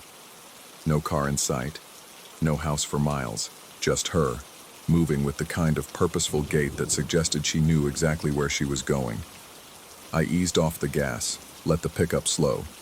My foot hovered over the brake. Common sense said to stop, offer help. This was rural Wisconsin, not a place you left people stranded. But something in my gut twisted, a primal instinct that predated reason. She never turned around, never acknowledged the wash of light that must have painted her shadow long across the wet grass. The evening rain had stopped an hour ago, leaving everything slick and gleaming. I flipped on my hazards and pulled onto the shoulder about 20 feet past her, killed the engine. The clicking of the blinkers filled the cab, rhythmic and too loud. Through the rearview mirror, I could see her still walking, getting closer. I waited for her to reach the truck, to knock on the window, to call out. She didn't. I counted to 30 in my head, then opened the door. The dome light seemed obscenely bright. The air outside carried that particular North Woods dampness, all earth and pine needle mulch and standing water. My boots hit the pavement with a sound that echoed into the trees. The grass verge was maybe 10 feet wide, a buffer between asphalt and forest. I'd seen her walking right there, clear as anything. I walked toward the back of the truck where she should have been. Nothing. I stood there, flashlight in hand, thumb on the button. The blinkers kept ticking. Click, click, click. The forest breathed around me, a living thing of rustling leaves and settling branches. I hit the light. The beam swept across the grass, across that perfect strip of lawn that separated road from wilderness. The rain had left everything soaked, the kind of wet that would take hours to dry, and the grass lay completely undisturbed. Every blade straight, every inch covered in that telltale sheen of evening dew. No footprints, no trail, no sign that anyone had walked there at all. My hand started to shake, just slightly. I kept the beam moving, methodical, searching for any indication I'd been wrong about what I'd seen. But wet grass doesn't lie. You walk through it, you leave a trail. Physics. Basic cause and effect. The snap came from the tree line, not a branch breaking. I'd heard plenty of those. This was sharper, more deliberate. The sound of something barefoot stepping on a twig. That specific crack of wood underweight. Close, maybe 15 feet into the darkness. I froze. The flashlight beam held steady on the grass. Silence stretched out, thick enough to choke on. Then another sound, softer this time. Something moving through the underbrush, but wrong. No rustling of leaves, no swishing of disturbed ferns. Just the quiet, careful placement of feet on forest floor. I should have gotten back in the truck. Should have locked the doors and driven until I hit the highway. Instead, I stood there, listening to something walk parallel to me in the woods, matching my breathing, stopping when I stopped. The rational part of my brain tried to kick in. Deer, probably. Or a coyote. Nothing unusual, just my nerves playing tricks after a long shift. But I'd grown up in these woods. I knew the sounds of the animals that lived here. This wasn't any of them. I backed toward the truck, keeping the flashlight trained on the tree line. The hazards kept blinking, painting everything in intermittent orange. The footsteps in the woods stopped. I reached for the door handle. That's when I saw the reflection in the window, just for a second, caught between blinks of the hazard lights. A face looking over my shoulder, pale, too close, gone before I could fully register it. I spun around. The grass stretched empty behind me, undisturbed and glistening. The forest stood silent. I got in the truck and drove. Didn't look back, didn't slow down until I hit my driveway 20 minutes later. Sleep didn't come that night. I lay in bed, watching shadows move across the ceiling, listening to the house settle. Every creak became footsteps. Every whisper of wind against the window became breathing. By morning, I'd almost convinced myself it was nothing. Exhaustion. A trick of the light. Some kid from one of the scattered farms playing a prank. The logical explanations lined up neat and tidy, and I wanted to believe them. But I couldn't shake the image of that undisturbed grass. I called in sick to work. First time in 3 years. Spent the day drinking coffee and telling myself I'd drive back to the spot in daylight, prove to myself there was nothing to worry about. But when afternoon came, I found reasons not to go. Tomorrow, I thought. I'll do it tomorrow. That night, I took the long way home. Added 40 minutes to my drive, looping around on the highway instead of cutting through the forest. The detour felt like admission, like I was giving power to something that didn't deserve it. But I drove it anyway. 3 nights passed. 3 nights of the long route, of checking my locks twice before bed, of keeping lights on in rooms I wasn't using. I told myself it was temporary, just until my nerves settled. On the 4th night, I forced myself back to the usual road. Couldn't avoid it forever. Couldn't let one strange incident rewrite my entire life. The first few miles felt normal enough. Dark trees, empty blacktop, the familiar rhythm of the drive. I even started to relax. Then I passed the spot. I didn't slow down, didn't look too closely, just kept my eyes forward and my foot steady on the gas. But in my peripheral vision, I caught movement along the verge. That same purposeful stride, that same pleated skirt. My hands gripped the wheel. I accelerated. The rational explanation started crumbling. Maybe it was someone different. Maybe there was a reasonable explanation for why someone would walk that stretch of road at night, in the same outfit, in the same spot. Maybe. The radio cut to static. Just for a moment, but long enough to make my skin crawl. When it came back, the classic rock station sounded tinny, distant, like it was playing from somewhere far away. I turned it off. The silence felt worse. My rearview mirror showed nothing but darkness and the fading glow of my taillights. But I couldn't shake the feeling that something was watching, that if I looked at just the right angle, I'd see her sitting in my back seat, knee-high socks and all. I didn't look. The last 10 miles home, I drove with my eyes locked forward. When I pulled into my driveway, I sat in the truck for a full minute before I could make myself get out. The yard light cast everything in harsh yellow. My house looked ordinary, normal, safe, but I checked every room before I could settle. Closets, bathroom, behind the shower curtain, all empty, all exactly as I'd left them. Still, sleep felt impossible. I made coffee instead, sat at my kitchen table and watched the darkness outside my window. Around 3 a.m. I heard it. That same sound from the roadside. The soft, deliberate step of something barefoot. But this time, it was in my yard. I turned off the kitchen light, pressed myself against the wall next to the window. Through the gap in the curtains, I could see the illuminated rectangle of grass beneath the yard light. Everything still, everything quiet. Then a shadow crossed the edge of the light. Too quick to make out details, but I caught the shape. Human, moving with that same athletic stride. My breath caught. The shadow circled the lit area, staying just beyond clear visibility. Around and around, an irregular orbit that never quite brought it into full view. I stood frozen, coffee forgotten, watching this thing trace patterns in my yard. It stopped. Right at the edge of the light, it stopped.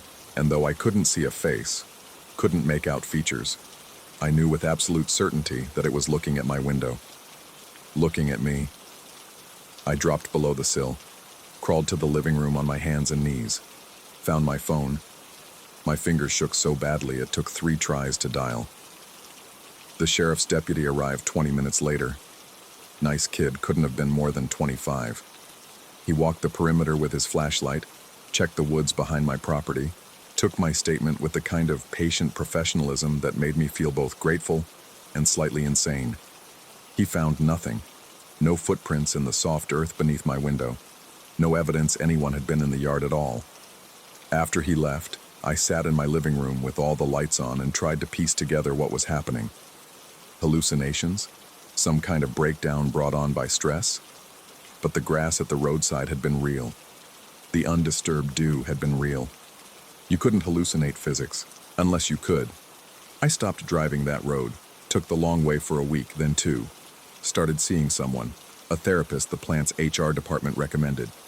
She talked about stress, about the brain's capacity for creating patterns, about how isolation and routine could warp perception. She prescribed pills that made everything feel muffled and distant. I took them for 3 days before I stopped. Better to be afraid than numb. But the sightings didn't stop. I saw her at the grocery store, standing at the end of an aisle. Gone when I reached it. I saw her reflection in my car window at a gas station. Turned around to empty air. I saw her shadow crossing my bedroom wall at night, even though nothing stood between my window and the yard light to cast it. Each time my heart would spike, my breathing would quicken, and I'd force myself to check, to verify, to prove she wasn't real. And each time, there would be nothing. No footprints, no disturbance, no evidence of anything except my own unraveling nerves. The therapist suggested I was experiencing a psychotic break, recommended inpatient treatment. I missed appointments instead, let the prescriptions lapse, stopped answering her calls. Because here's what I couldn't tell her: the sightings were getting clearer. At first, just a glimpse, a shape, a suggestion of presence. But with each occurrence, I could make out more details. The exact pleat pattern of the skirt, the way the socks ended just below the knee, the athletic build, all lean muscle and purposeful movement. And the face. God, the face. It's been 6 months now. I've moved twice. Different towns, different jobs. Doesn't matter. She follows. I've stopped trying to convince myself it's in my head. Stopped looking for rational explanations.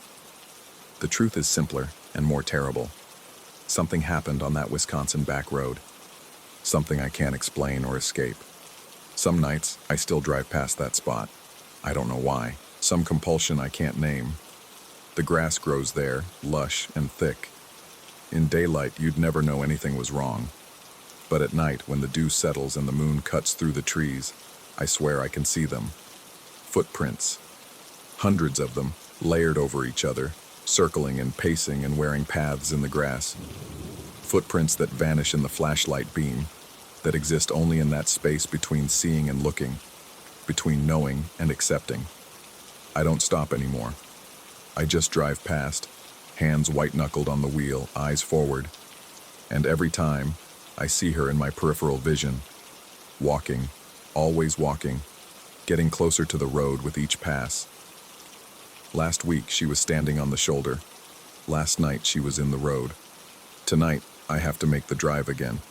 Have to pass that spot where the trees grow thick and the pavement cuts through darkness like a wound. I've thought about taking the long way, about adding another hour to my commute just to avoid it.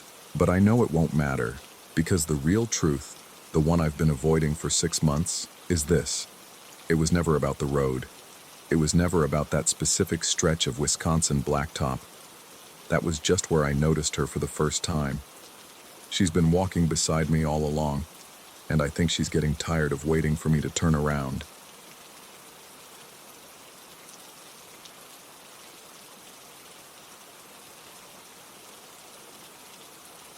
Story 11.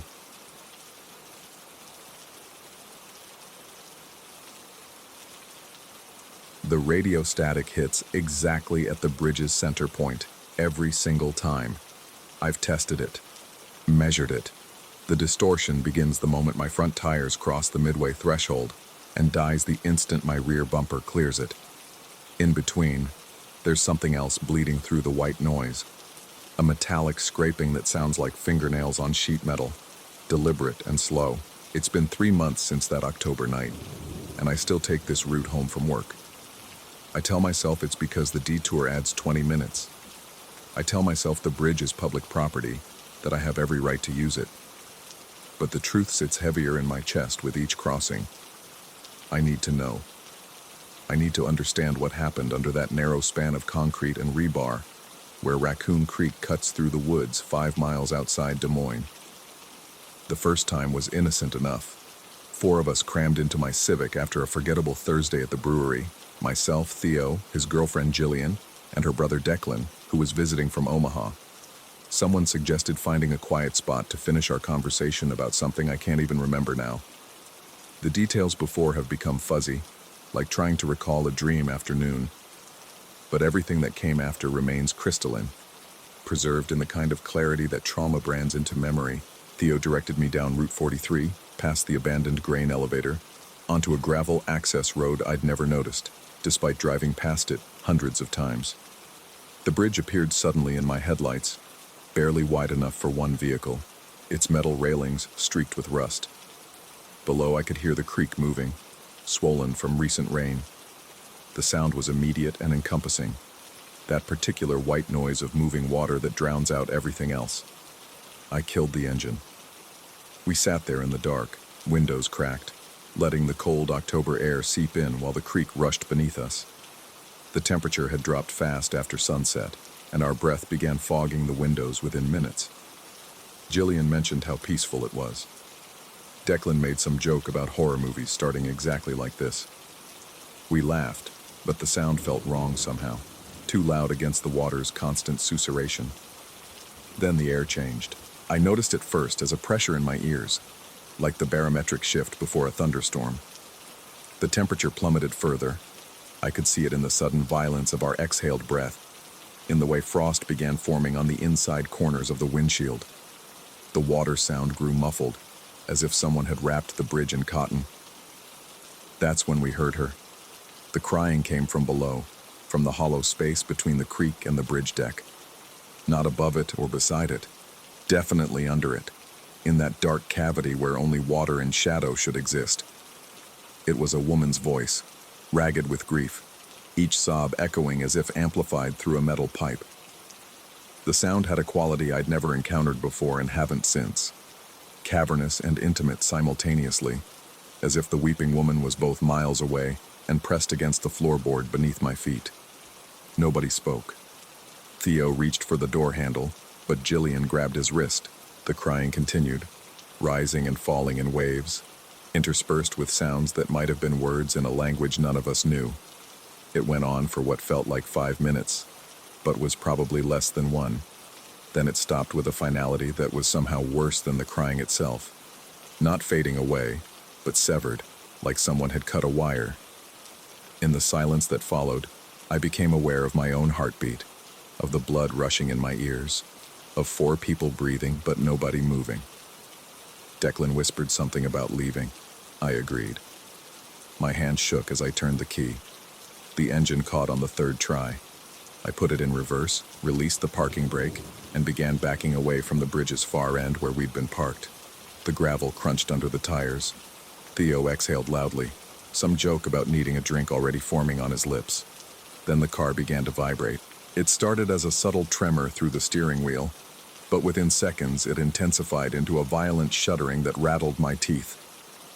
The sound accompanied it immediately, a prolonged screech of metal on metal, like someone dragging a handful of nails across the undercarriage from front to back. Long, deliberate strokes that followed the car as it moved. The scraping traveled the entire length of the vehicle, again and again, each pass taking roughly 3 seconds. I stopped reversing. The vibration stopped. The scraping stopped. I waited, foot on the brake, engine idling. Nobody said anything. Then I tried again, easing off the brake, letting the car roll backward. The instant we moved, it resumed. That horrific scraping, those methodical scratches from underneath, as if invisible fingers made of iron were clawing at the bottom of my car. Jillian made a sound in the back of her throat that wasn't quite a scream. I punched the accelerator. We shot backward off the bridge in a spray of gravel, the scraping following us until the rear tires hit the main road. Then it ceased as abruptly as the crying had. We sat there on Route 43, engine running, high beams illuminating empty road. For a long moment, nobody moved. Then Theo suggested we look underneath. We did, using our phone flashlights to examine the undercarriage and the roadside weeds. Nothing. Not a scratch. Not a dent. The car looked exactly as it had when we'd arrived. Declan made a comment about acoustics, about the creek creating weird echoes. Jillian mentioned stress and suggestion, how groups can convince themselves they've experienced things. Theo said nothing, but I saw his hand shaking as he lit a cigarette. We drove back to town in silence, the radio off, each of us locked in our own thoughts. I dropped them off and went straight to a 24-hour gas station with a service bay. The attendant on duty walked around my Civic twice with a flashlight, checking the wheel wells, the exhaust, the undercarriage panels. He asked if I'd driven through a construction site. I told him I wasn't sure what I'd driven through. He didn't find anything wrong. The next morning, I took it to my regular mechanic. He put it on the lift and spent 30 minutes examining every inch of the bottom. No scratches, no scrapes, no damage whatsoever. He asked if I'd heard any unusual noises. I told him I must have imagined it. I tried to let it go. I didn't drive past the bridge for 2 weeks.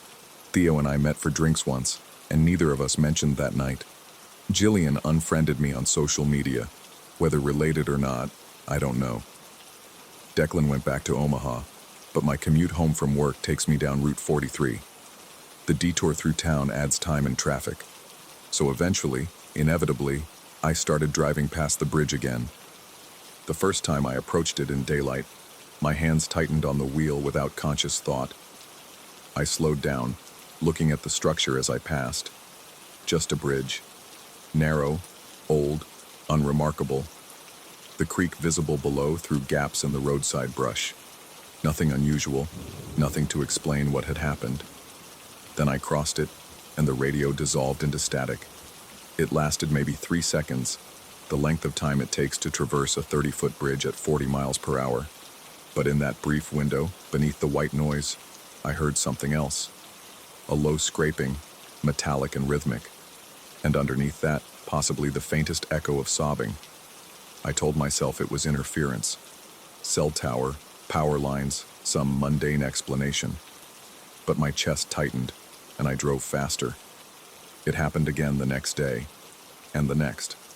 Always at the exact midpoint of the bridge. Always the same duration. I started timing it with the odometer, watching the numbers tick over as I crossed. The static began at 0. 15 miles after my front bumper entered the bridge's span, and ended at 0. 15 miles after my rear bumper exited. Perfectly symmetrical, perfectly consistent. I tried different radio stations. The static appeared on all of them. I tried turning the radio off entirely, but I could still hear it. A faint electrical hiss that seemed to come from the speakers even when they were powered down. I tried driving across at different speeds. Faster just compressed the duration. Slower stretched it out. But it always began and ended at the same physical points on the bridge. After a month, I started hearing variations in the static. The scraping grew more distinct, more clearly deliberate. Sometimes there were other sounds, impacts, like something heavy striking the bridge deck from below. Occasionally, I'd catch fragments of that crying again, distorted through the interference but unmistakable in its anguish. I researched the bridge. County records showed it was built in 1967, reconstructed in 1989. No unusual history, no accidents or incidents that made the local news. The creek beneath it was called Raccoon Creek, a tributary that eventually fed into the Des Moines River. Unremarkable geography. I asked around at work carefully whether anyone had experienced anything strange on Route 43. Nobody had. Most people took the highway. The access road was barely used. I started varying my route home, taking the long way 3 or 4 days a week. But I always came back. Because here's what I can't explain, what I can't rationalize away. I started hearing the static even when I wasn't near the bridge. It began subtly, I'd be at home, watching television, and the audio would distort for a moment. Just a blip, easily dismissed. Then it happened in my car while driving through town, miles from Route 43. A brief burst of white noise, accompanied by that metallic scraping. I checked the radio, working fine, no explanation. The occurrences increased in frequency. At the grocery store, the background music would dissolve into static for 3 seconds. At the gym, interference would cut through my headphones at random intervals. Always 3 seconds. Always with that underlying scrape. I saw a doctor. Hearing tests came back normal. No tinnitus, no neurological indicators. He suggested stress, recommended sleeping better. I didn't mention the bridge. 2 months in, I started finding scratches. Not on my car, on other things. My apartment door had 3 parallel grooves in the metal frame, running from top to bottom, as if something had clawed down the surface. I didn't remember them being there before, but I couldn't be sure. My desk at work acquired a series of thin scratches across its surface overnight, left to right, evenly spaced. The bathroom mirror in my apartment developed a crack that looked less like an impact point, and more like something had dragged across the glass with immense pressure. I stopped telling people. I stopped looking for explanations. I started documenting instead, photographing the scratches, recording the static on my phone. But the recordings came out clean, no interference, as if the phenomenon existed in a frequency my devices couldn't capture. Last week I worked late. I left the office at midnight, the building empty, the parking lot deserted. Route 43 was the only realistic option, and I was too tired to care. I drove in silence, no radio, windows up against the November cold. As I approached the bridge, I saw headlights behind me for the first time in months. Someone else on this forgotten road at this hour. The relief was immediate and profound. I wasn't alone. Whatever happened, there would be a witness. I crossed the bridge. The static erupted from my dead radio, louder than it had ever been. The scraping beneath it sounded almost frantic. Multiple sources now, as if dozens of metal fingers clawed at the air around me. And under it all, clear as day, that woman's crying. Not muffled or distant, but immediate. As if she sat in the passenger seat I couldn't bring myself to look at. I accelerated hard, watching the rearview mirror. The vehicle behind me crossed the bridge normally. No hesitation, no reaction. They maintained their speed, their headlights steady and indifferent. I pulled over a mile down the road, hands shaking, breath coming in gasps. The other car passed without slowing. A truck, a stranger, someone for whom the bridge was just a bridge. I sat there until dawn, unable to drive home, unable to cross that bridge again in the dark. But I will cross it. I'll cross it this afternoon on my way home from work. I'll cross it tomorrow and the day after, because I've started to understand something that terrifies me more than the crying or the scraping or the scratches appearing on everything I own. The static doesn't happen at the bridge's midpoint anymore. It starts earlier each day. Yesterday, it began 20 feet before the bridge. This morning, it started at 50 feet. And the duration is increasing, 4 seconds now instead of 3. Soon, I think, it won't stop at all. The static will follow me everywhere, will become indistinguishable from the regular noise of my life.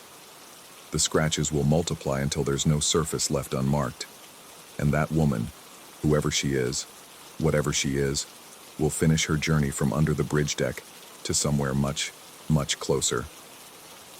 I tell myself I could move, change jobs, leave Des Moines entirely. But I know, with the certainty of someone who's already lost, that distance won't matter. Whatever began under that bridge has marked me in ways I'm only beginning to understand. It's in my car, my home, my devices. It's in the static that now accompanies my thoughts during quiet moments, in the way my own footsteps sometimes sound like scraping metal. Tonight, I'll drive home on Route 43. I'll cross that bridge one more time, and I'll listen carefully to the static, to the crying, to the scraping, listening for the moment when I can finally distinguish whether the sounds are coming from under the bridge or from somewhere inside myself. I'm not sure which answer frightens me more.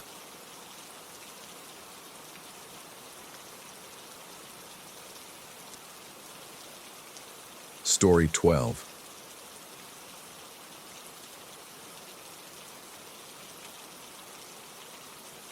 The realtor never mentioned the door. I found it 3 days after moving into the Cleveland house, tucked behind a water heater in the basement's farthest corner. 6 panels of frosted glass set in a wooden frame, the kind you'd find in a 1920s home, separating parlor from dining room. Except this one led nowhere. The contractor I called confirmed what the building records showed. The tunnel beyond had been sealed in 1962, filled with concrete and earth when the city rerouted the water main. The door opened onto nothing but packed soil pressed against the glass like a face against a window. I should have removed it, should have ripped it out and drywalled over the frame. But there was something aesthetically pleasing about it, something almost sculptural in its absolute pointlessness.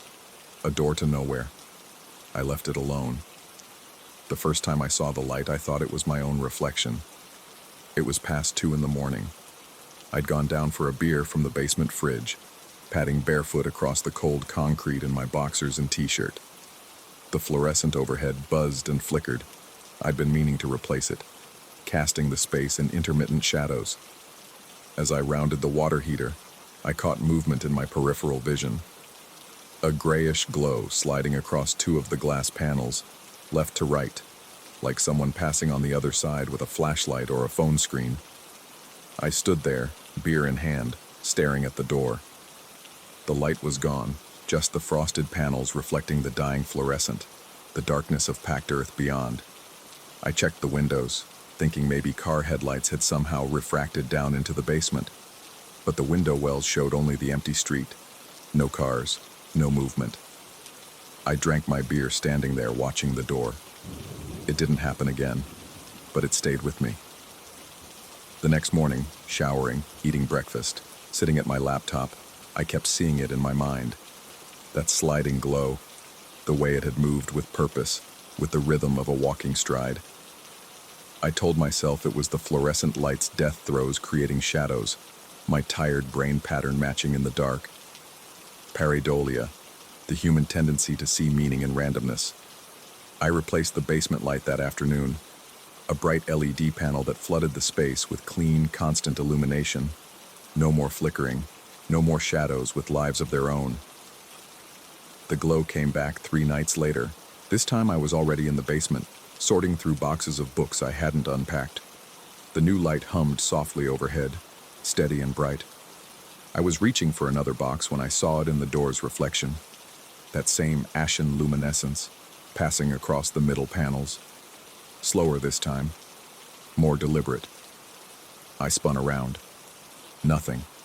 Just the door, the glass panels showing only their own frosted surfaces, and the dark earth pressed beyond. I walked up to it, close enough that my breath fogged the glass. I could see the grain of the wood frame, the small imperfections in the panels, the way the concrete seal met the door jamb on the other side. Everything was exactly as it should be, exactly as it had always been, except the glass was cold. Far colder than it had any right to be in a heated basement in April. I pressed my palm flat against the center panel. The chill burned. I pulled back and saw the handprint I'd left, the oils from my skin marking the glass, and as I watched, the condensation began to form around it. Not random moisture. Condensation in a basement wasn't unusual, but forming in a specific pattern, spreading from the edges of the panels inward, crawling across the glass with an almost organic quality. It took maybe 30 seconds. I stood transfixed, some instinct keeping me from moving, from looking away. The condensation formed a rough oval on the center right panel. Within it, a darker band appeared horizontally, about where eyes would be on a face. Not a face, I told myself. Not a face. Just moisture and light, and my mind connecting dots that weren't there. The condensation shifted. I hadn't moved, hadn't breathed on the glass, but the moisture slid laterally across the panel, maybe half an inch, as if adjusting position. As if whatever had created it had moved slightly, settling in to watch me through the frosted barrier. I backed away, slowly. My heart hammered against my ribs, and I could hear blood rushing in my ears. The condensation didn't move again. It just stayed there, that oval with its dark band, until I reached the stairs and went up. I didn't run. Some part of me knew that running would make it real, would confirm that something was wrong, that I should be afraid. I didn't sleep that night. I sat in my living room with every light on, laptop open to forums about old houses, searching for explanations. Settling foundations causing pressure changes. Groundwater seepage creating temperature differentials. Old tunnels sometimes held pockets of air, and maybe the concrete seal wasn't perfect. Maybe there were gaps, spaces where what? Where something could press against the glass from the other side? Where something sealed in 60 years ago was still there, still aware, still watching. I closed the laptop, poured whiskey into coffee and watched the sun come up. I called the contractor back, told him I wanted the door removed, the frame sealed, everything made clean and finished and normal. He said he could come out in 2 weeks. I asked about sooner. He reminded me I wasn't his only client, his voice taking on that particular edge of someone who deals with homeowner neuroses daily. 2 weeks. I thanked him and hung up. That night I locked the basement door. The old house had skeleton keys, the kind that worked in multiple locks. I'd found a ring of them in the kitchen drawer, brass and black iron, some so worn their teeth were nearly smooth. One fit the basement door. I turned it and heard the bolt slide home with a heavy click that felt like sealing a tomb. I told myself it was temporary, told myself I was being rational, keeping myself from going down there and staring at that door until I saw things that weren't there. Better to lock it away, to not think about it, to wait for the contractor to solve the problem with wood and drywall and merciful forgetting, but I could still feel it. In bed, lying in the dark, I swear I could feel that cold radiating up through the floor. Could sense something down there, pressed against the glass, waiting with the patience of sealed earth and forgotten spaces. The dreams started then. Not nightmares exactly. Just dreams where I was in the basement, standing before the door, and the panels were clear instead of frosted. I could see through them into the tunnel that shouldn't exist anymore. A passage stretching back into impossible darkness. And something was walking toward me down that tunnel, moving with that same steady rhythm as the light I'd seen. Getting closer, always getting closer. But I'd wake before it reached the door, wake with my heart racing and my sheets soaked with sweat that felt too cold to be my own. A week passed. I didn't go into the basement. I bought beer at the corner store instead of keeping it in the basement fridge. I did my laundry at a laundromat. I avoided the basement door, keeping my eyes from it when I passed through the kitchen, where its dark wood seemed to draw shadow around it even in daylight. But on the 8th night, I woke to a sound, soft, rhythmic, like fingernails on glass. I lay there in bed, paralyzed, listening. The sound came from below, from the basement. A gentle tap, tap, tap, patient and persistent, like someone knocking, like someone asking to be let in. I should have stayed in bed, should have pulled the covers over my head and waited for morning. Instead, I found myself getting up, found my feet carrying me down the hallway to the kitchen. The basement door was still locked. I could see the old brass key in the lock, turned horizontal, but the sound continued. Tap, tap, tap. My hand reached for the key. I don't remember deciding to reach for it, but there it was, my fingers touching the cold metal, beginning to turn it. The tapping stopped. I froze, key half turned. In the silence, I could hear the house settling, the refrigerator humming, the distant sound of a car on the street. All the normal sounds of a normal night. And under them, something else. Something like breathing, but not breathing. A rhythm. An in and out of air through a space that shouldn't hold air. I finished turning the key. The bolt slid back. The door drifted open. The basement stairs descended into darkness. I'd turned off the lights when I'd locked the door a week ago, and I hadn't been down since. But there was a glow down there now. Faint. Grayish. Coming from the direction of the frosted glass door. I went down. I don't know why. Can't explain the compulsion that pulled me forward, step by step, into that cold space. The LED panel was off, but I didn't need it. The glow from the door was enough. It pulsed slightly, like breathing, like a heartbeat, casting the basement in shades of ash and shadow. The condensation on the door had spread. All 6 panels were covered now, thick with moisture that shouldn't form in such quantity. And in that moisture, patterns, whirls and swirls like fingerprints, like someone on the other side had been pressing their hands against every inch of the glass, exploring, searching. I walked closer.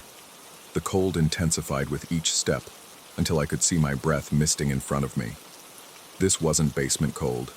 This was tomb cold, grave cold, the cold of places where the sun had never reached and never would. I stopped 3 feet from the door. The glow pulsed brighter. In the condensation, I saw it clearly now. Not just a vague oval, a face. Crude, yes, formed from moisture and suggestion, but unmistakable. 2 dark hollows for eyes, a vertical smear where a nose might be, a horizontal line, slightly curved, like a mouth in a neutral expression, or maybe a scream frozen mid-sound. I raised my hand. I don't know why. Perhaps to wipe the condensation away, to destroy the illusion. Perhaps to touch it, to confirm it was real. My fingers approached the glass. The face moved, not the condensation sliding. The face itself shifted, the features reorganizing slightly, the dark hollows of the eyes angling as if to focus on my approaching hand. And I felt it. Felt attention. Felt awareness. Felt something on the other side of that glass, in that sealed tunnel full of earth and concrete and impossible space. Notice me. My finger touched the glass. The condensation pressed back. I felt it. Felt pressure against my fingertip from the other side, from the place where nothing should exist. The moisture moved around my touch, responding, following. I dragged my finger across the panel and watched the condensation swirl in its wake, pulled by something matching my movement from beyond. I should have run, should have screamed, should have broken down in terror or denial or some protective madness. Instead, I stood there, finger pressed to the glass, feeling that impossible pressure press back, and wondered which side of the door I was really on. Because the tunnel had been sealed. The records showed it. The contractor confirmed it. The door led nowhere, opened onto nothing, which meant this pressure, this presence, this thing pressing back against my touch, was impossible, which meant it wasn't really happening, which meant I was creating it. My stressed mind, my isolation in this old house, my nights of poor sleep and whiskey-laced coffee. I was generating the condensation with my own breath, seeing patterns and randomness, feeling pressure that was just the cold glass against my skin. I was haunting myself. The thought should have been comforting, should have broken the spell, returned me to rationality. But it wasn't, and it didn't.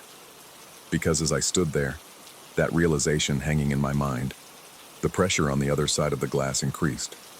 Just slightly, just enough to feel intentional. As if whatever was there knew what I was thinking. As if it was amused by my attempt at denial. I pulled my hand back. The condensation where I'd touched remained disturbed, swirled, the pattern broken. But the face was still there, still watching. And now there were more patterns appearing lower on the door. Smaller ovals, like handprints. Like someone on the other side was pressing their palms flat against each panel, feeling their way across the barrier between us. The glow pulsed again, brighter. And in that pulse, I saw something that stopped my heart. The earth pressed against the glass on the other side.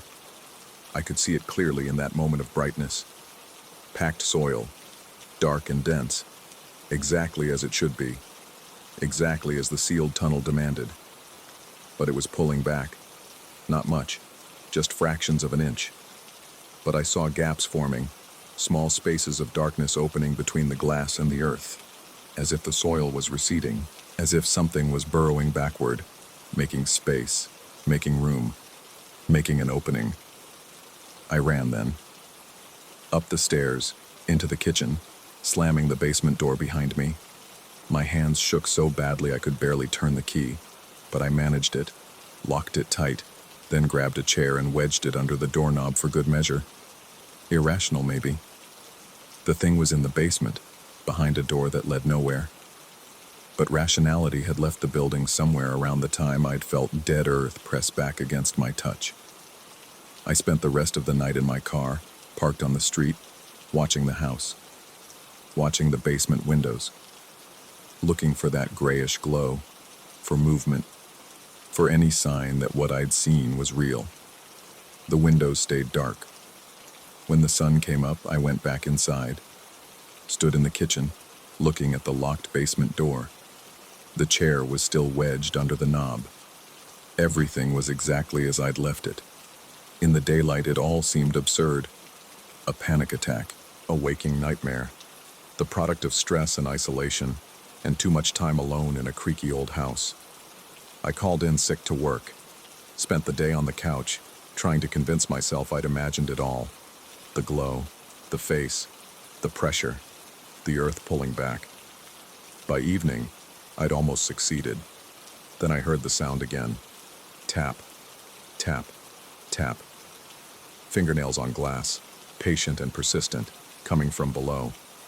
I'm writing this now, sitting in my car again as dusk settles over Cleveland. The contractor can't come for another week. I could leave, could pack a bag and check into a hotel, could stay with friends, could run. But I know I won't, because some part of me needs to know, needs to understand. Is this real? Am I haunted? Or am I haunting myself, creating monsters in the darkness because the alternative, that I'm alone, that there's nothing beyond that door but earth and emptiness and the absolute silence of sealed things, is somehow worse? Tonight I think I'll go down there again. I think I'll put my hand to the glass and feel what presses back. I think I'll watch the earth recede and see what waits behind it. And maybe I'll finally know which side of the door I'm really on. The tapping continues. Patient, persistent, waiting. And so am I.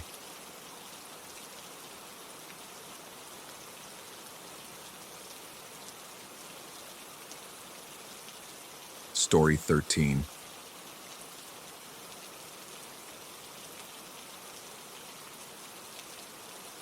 The lease agreement never mentioned the smell. I signed the papers on a Tuesday afternoon in late September, grateful to find anything affordable in Seattle's Capitol Hill neighborhood. The studio was small, barely 400 square feet, but it had exposed brick, tall windows, and hardwood floors that creaked in all the right vintage ways. The landlord, an elderly woman with arthritis-gnarled hands, watched me sign with an expression I mistook for kindness. Looking back, I think it might have been pity. The first time it happened was October 5th. I'd been living there 3 weeks, long enough to unpack my books, to learn which floorboards groaned loudest, to memorize the rhythm of the building's nighttime sounds, the couple upstairs arguing in muffled tones, the radiator's metallic tick, the occasional siren bleeding through the single-pane windows.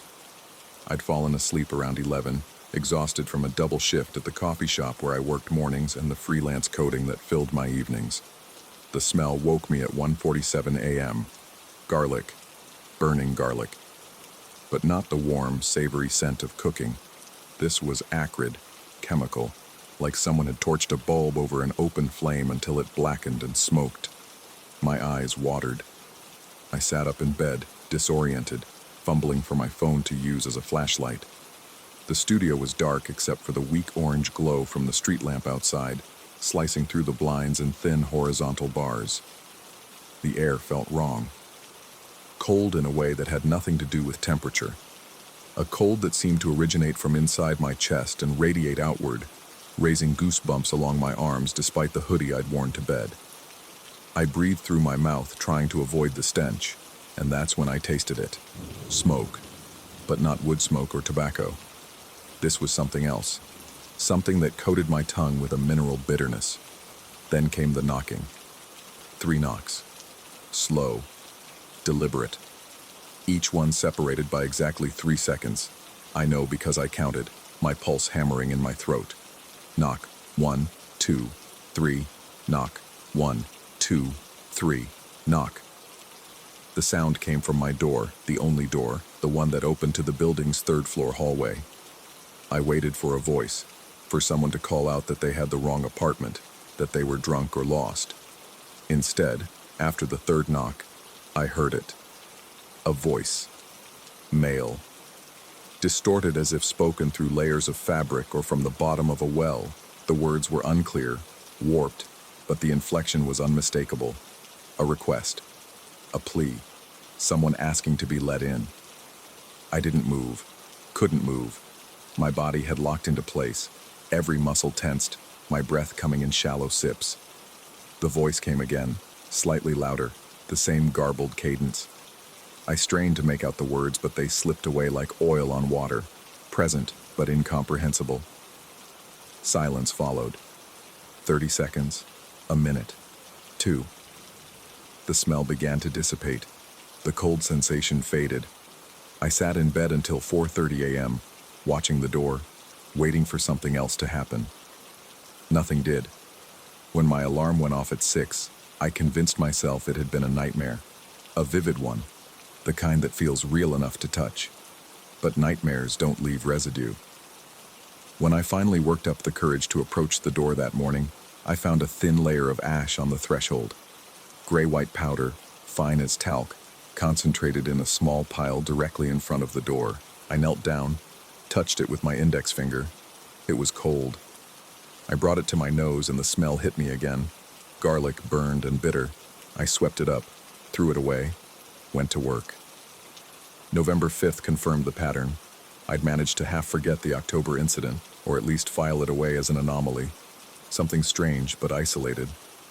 But when November 5th rolled around, I found myself anxious as evening approached. I told myself I was being ridiculous. I made dinner, watched a movie, tried to maintain normalcy. At 12:23 a.m., the smell returned. This time I was ready, or thought I was. I had my phone in hand, camera app open, flashlight on. The garlic smoke stench filled the studio instantly, as if someone had cracked open a window to Hell's Kitchen. The cold came with it, that unnatural chill that made my teeth chatter despite the thermostat reading 72 degrees. I filmed the room, panning slowly, narrating what I was experiencing. My voice on the recording sounds thin, frightened. I pointed the camera at the door just as the knocking started. Knock. Pause. Knock. Pause. Knock. The camera captured my hand trembling, the phone's flashlight beam dancing across the door's chipped green paint. Then the voice came. That same distorted masculine sound, rising from somewhere that seemed both outside the door and inside my own skull. This time I thought I caught a word. Please. Or maybe release. Or police. I couldn't tell. I kept filming, 30 seconds of footage. The knocking stopped. The voice faded. I waited, phone still recording, until the smell dissipated around 3:15 a.m. When I reviewed the footage the next morning, my hands shook so badly I nearly dropped the phone. The video was there, all 30 seconds, except it wasn't. The timestamp jumped, 12:23:17 to 12:23:51. 34 seconds missing, excised as cleanly as if they'd never existed. The audio was continuous, my breathing audible throughout, but the image showed my hand holding the phone pointed at the door, completely still, frozen, and then suddenly moving again. No knocks, no movement, no change in lighting, just a gap, a skip, a splice in reality. I watched it 17 times that day. By December 5th, I'd installed cameras. 2 of them. One pointed at the door, motion activated, recording to a cloud server. One positioned to capture the full interior of the studio. I'd done research, spent money I didn't have, consulted forums about paranormal investigation and security systems. I calibrated them, tested them, made sure they were functioning perfectly. I also invited witnesses. Lev and Tran, 2 friends from the tech community I'd fallen into since moving to Seattle. I didn't tell them the specifics, just said I'd been experiencing something strange and wanted them to spend the night. They agreed with the casual enthusiasm of people who think they're in for an amusing ghost story. We stayed up playing cards, drinking beer, making jokes. They crashed on my floor around 11, Lev in a sleeping bag near the door, Tran closer to the kitchenette. I took the bed, lying awake, watching the clock on my phone tick toward midnight. 1:09 a.m. The smell arrived like a punch. Lev stirred but didn't wake. Tran rolled over. I sat up, my heart a drum, watching them both, waiting for them to react. They slept on. The cold came next, that invasive chill, and I could see my breath now, small white clouds in the darkness. The knocking began. Knock, knock, knock. Lev didn't move. Tran didn't move. I wanted to shake them, to scream, to make them witness what was happening, but I was paralyzed again, locked in place by something I couldn't name. The voice came through, clearer this time, almost recognizable, asking that same warped question. It lasted until 2:47 a.m. My friends slept through all of it. When they woke the next morning, they were confused about why they were both sleeping with their heads pointing away from the door. They'd both gone to sleep normally, they insisted. But sometime during the night, they'd shifted, rotated, so that when they opened their eyes, they were facing the opposite direction, and their boots. Both had removed their boots before sleeping, leaving them scattered near their bags. In the morning, the boots were lined up precisely at the door. 4 boots, arranged in 2 pairs, toes pointing outward, as if someone had prepared them for people to slip on and walk straight out into the hallway. Lev laughed nervously, suggested Tran had pulled a prank. Tran swore he hadn't touched them. They both looked at me with expressions that hovered between amusement and something else. Something uncertain. I showed them the camera footage, or tried to. Both cameras had recorded through the night. Both had captured hours of footage. But from 1:09 a.m. to 2:47 a.m., the same skip, the same temporal jump. The image froze, my sleeping form visible in the bed, Lev and Tran motionless on the floor, and then suddenly they were rotated, facing away, and the timestamp had leaped forward 98 minutes. The audio was continuous, my breathing, the radiator, the building's ambient noise, but visually, a void. Lev left first, making an excuse about work. Tran followed 20 minutes later, promising to help me figure it out, but avoiding eye contact. I haven't heard from either of them since. My texts go unanswered. It's like I've been erased from their social circle. The guy who invited them over and somehow messed with their heads, moved their boots, made them part of something they didn't want to understand. I stopped trying to document it after that. January 5th, February 5th, March 5th. Each month, the same sequence. The smell, the cold, the knocking, the voice. I'd learned to simply endure it, lying in bed with my eyes closed, counting seconds, waiting for it to pass. Sometimes it lasted 30 minutes, sometimes 3 hours. The longest was 4 hours and 17 minutes on April 5th, when the voice became so loud, so insistent, that I thought my eardrums might rupture. I tried leaving on the 5th, booked a hotel for May 5th, checked in at noon, stayed in the room watching television, trying to pretend everything was normal. At 11:43 p.m., the smell found me. Garlic and smoke, seeping under the hotel room door. The cold followed. Then the knocking. 3 precise strikes on the hotel door, and that voice, asking, always asking. It had followed me, or I had brought it with me, or it had always been inside me, and the studio had just given it a door to knock on. I went back to the apartment, stopped running. What was the point? I started researching the building's history in June. Property records, news archives, old city directories. The building was constructed in 1923, had served as apartments continuously since then. No major incidents, no deaths that I could find, no tragedies, nothing that would explain what happened here. But I found something else, a pattern in the tenant records.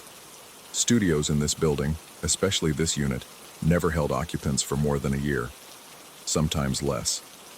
The longest consecutive residency I could find was 13 months, back in 1967. Most people left after 5 or 6 months. The turnover was constant, unusual for a rent-controlled building in a desirable neighborhood. I counted the names. 37 different tenants in this specific studio since 1960. 37 people who moved in and then left over and over, A carousel of escape. I wondered how many of them had made it to the 12th month. How many had experienced 12 visits? What happens after a full year?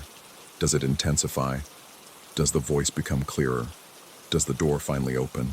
August 5th arrived with summer heat, but the cold still came. The knocking still echoed. The voice still pleaded. I lay in bed listening, and this time I heard the words clearly. Not please or release or police. Let me leave. The voice wasn't asking to come in. It was asking to get out. I sat up in bed, staring at the door in the darkness. The knocking continued, desperate now, frantic. 3 beats that hammered against the wood from the inside. From my side. The smell intensified, smoke pouring from somewhere I couldn't identify, filling my lungs, making me cough and gag. I stumbled to the door, hand reaching for the knob, and stopped. If I opened it, what would happen? Would something leave? Would something enter?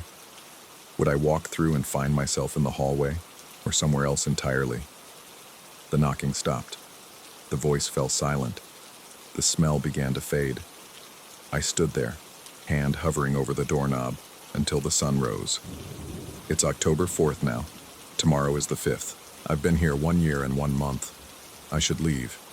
Pack my things, break the lease, disappear into another city, another state, another life. But I know it won't matter. The smell will find me. The cold will find me. The knocking will follow. Because I've started to understand something. When I look in the mirror lately, my reflection sometimes takes a moment too long to match my movements. When I walk across the floor, my footsteps echo twice. Once from my feet, once from somewhere below. The studio feels smaller each day, the walls closer, the ceiling lower, as if the space is contracting around me. And tonight, while making dinner, I caught myself chopping garlic. I don't remember buying it. Don't remember deciding to cook with it. But there it was, minced and scattered across the cutting board. And without thinking, I'd turned the burner too high, and the garlic began to burn, blackening and smoking, filling the air with that familiar acrid stench. I turned off the stove, threw the pan in the sink, stood there shaking. Tomorrow is the 5th. Tomorrow, at some point between 11 p.m. and 4 a.m., there will be knocking. There will be a voice. There will be that question, that plea. But I'm starting to suspect I'm not the one listening. I'm starting to suspect I'm the one asking. And I don't know how long I've been on this side of the door. Story 14. The soil in Savannah holds things the way a mouth holds secrets. Reluctant, but not quite unwilling to let them surface. I found the brass plate 3 feet down while digging out a flower bed behind my new house on Habersham Street. The metal caught the afternoon sun for just a moment before I lifted it from the earth. And in that brief flash, I felt something shift in my chest, a sensation like recognition without memory. The plate was small, roughly the size of my palm, with letters worn nearly smooth by time and soil acids. I could make out the ghost of an E and what might have been an L, but the rest had surrendered to entropy decades ago. The house itself was a typical Savannah Victorian, tall ceilings, heart pine floors, windows that rattled in their frames when the wind picked up from the river. I'd gotten it for less than I should have paid, which the realtor attributed to the previous owner's quick sale. Estate settlement, she'd said, her smile professional and unrevealing. I hadn't asked further questions. In a city where half the buildings claim ghost stories, you learn not to inquire too deeply into bargains. That first night, I left the brass plate on the kitchen table while I unpacked boxes in the second bedroom.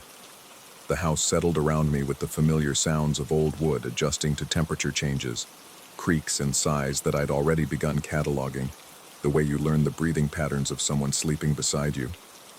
Around 9 o'clock, I made coffee and stood at the kitchen sink, looking out at the backyard where Spanish moss hung from the live oaks like torn curtains. The storm door at the back of the house faced the kitchen at an angle.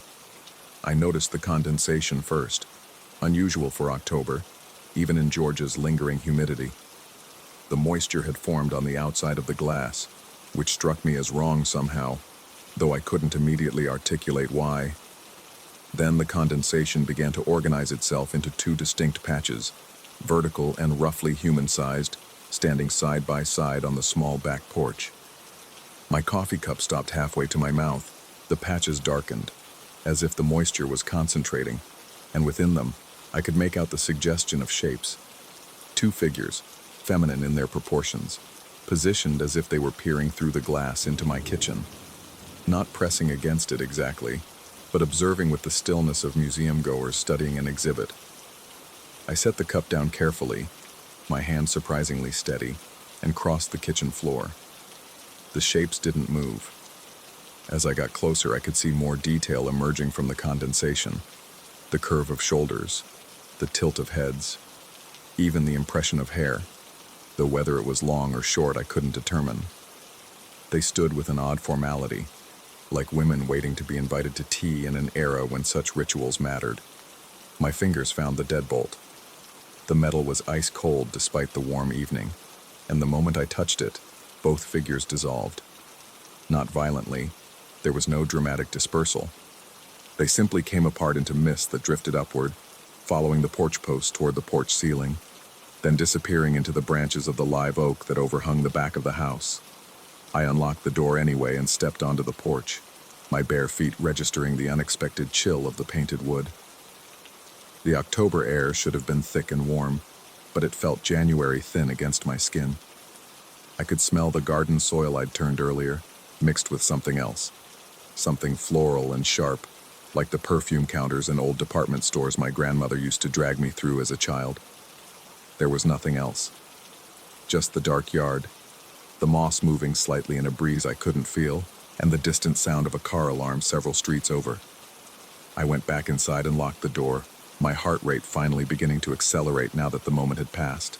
The delayed fear surprised me. I'd been calm while watching the figures, but now my hands were shaking enough that I had to press them flat against the kitchen counter. The brass plate was gone from the table. I stood very still, my eyes scanning the kitchen surface. The morning's mail sat where I'd left it, unopened. My keys rested in their spot by the salt shaker. But where the brass plate had been, the dust on the table, I really needed to clean more thoroughly, showed two circular patches of clean wood, each about the size of a woman's palm pressed flat. I checked the floor, thinking it might have fallen. I pulled out the chair, looked under the table, even opened the trash can in case I'd thrown it away in some moment of distraction I couldn't remember. The plate had vanished with the same quiet completeness as the figures on the porch. Sleep that night came in fragments. I kept waking to check the storm door, but the glass remained clear, showing only the porch and the yard beyond, ordinary and dark. Each time I woke, though, I found myself listening, not for sounds exactly, but for their absence. The house was too quiet, the way spaces become when someone is holding their breath.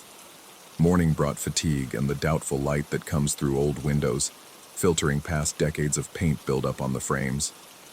I made coffee and told myself I'd imagined the figures, that the brass plate had fallen somewhere I hadn't thought to look. But when I searched again in full daylight, it remained missing, and the two clean circles on the table's dusty surface seemed to have sharpened overnight, their edges more defined than they should have been. The Savannah History Museum archives smelled like old paper, and the particular mustiness that comes from keeping documents in a city built on swampland. The archivist, a thin man whose name tag read Beauregard, looked at me over reading glasses that caught the fluorescent light in flat planes. I described the house's location, and he disappeared into the back for 20 minutes before returning with a manila folder and a larger leather portfolio. The house had been built in 1887, he told me, by a physician whose name I didn't recognize. It had changed hands 7 times before I bought it, more than average, but not extraordinarily so for Savannah real estate. What interested me more was the notation from 1923. Property disputed following the disappearance of residents, 2 sisters, unmarried, who had purchased the house the previous year. Beauregard traced a finger down the page, his expression neutral in the way of people who spend their lives reading about other people's tragedies. The sisters had been reported missing by neighbors who noticed their milk bottles accumulating on the porch. Police found the house unlocked, beds made, no signs of struggle or hurried departure. Their belongings remained, Their purses sat on the hall table. They had simply ceased to be present one October evening, as completely as if they'd been erased. The case was never solved. The house eventually went to a distant cousin who sold it within months. I asked if there were names. Beauregard consulted his notes.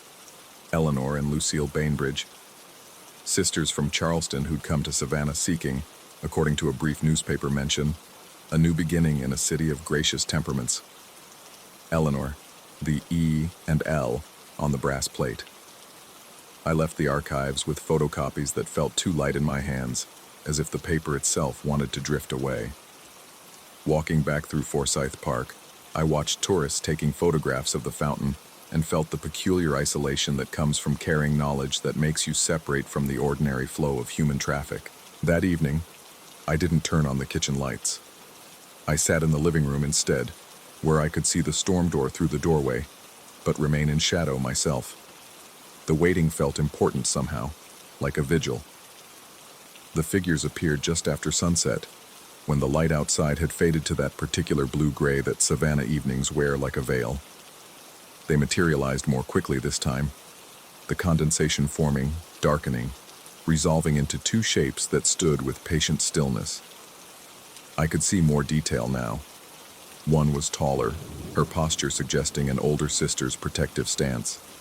The other stood slightly behind, but not hiding, just allowing the first to lead, the way some siblings develop lifelong patterns of deference. I didn't approach the door. We regarded each other across the space of the kitchen, separated by 20 feet and the question of what, exactly, they were. The shapes didn't move, didn't try to communicate in any way I could recognize. They simply stood, as if their presence itself was the message. After perhaps 10 minutes, they faded again, dissolving upward into mist that I watched disappear into the evening air. This pattern continued for 6 nights. They would appear shortly after dark, stand for a length of time that varied between 8 and 15 minutes, then dissipate. I stopped trying to approach them. Instead, I began leaving things on the kitchen table, a glass of water the first night, then a photograph I found in a box of items the previous owner had left in the attic, then simply a lit candle. Nothing was taken or moved. But on the 7th morning, I found the brass plate on the porch steps, positioned exactly where the figures had stood.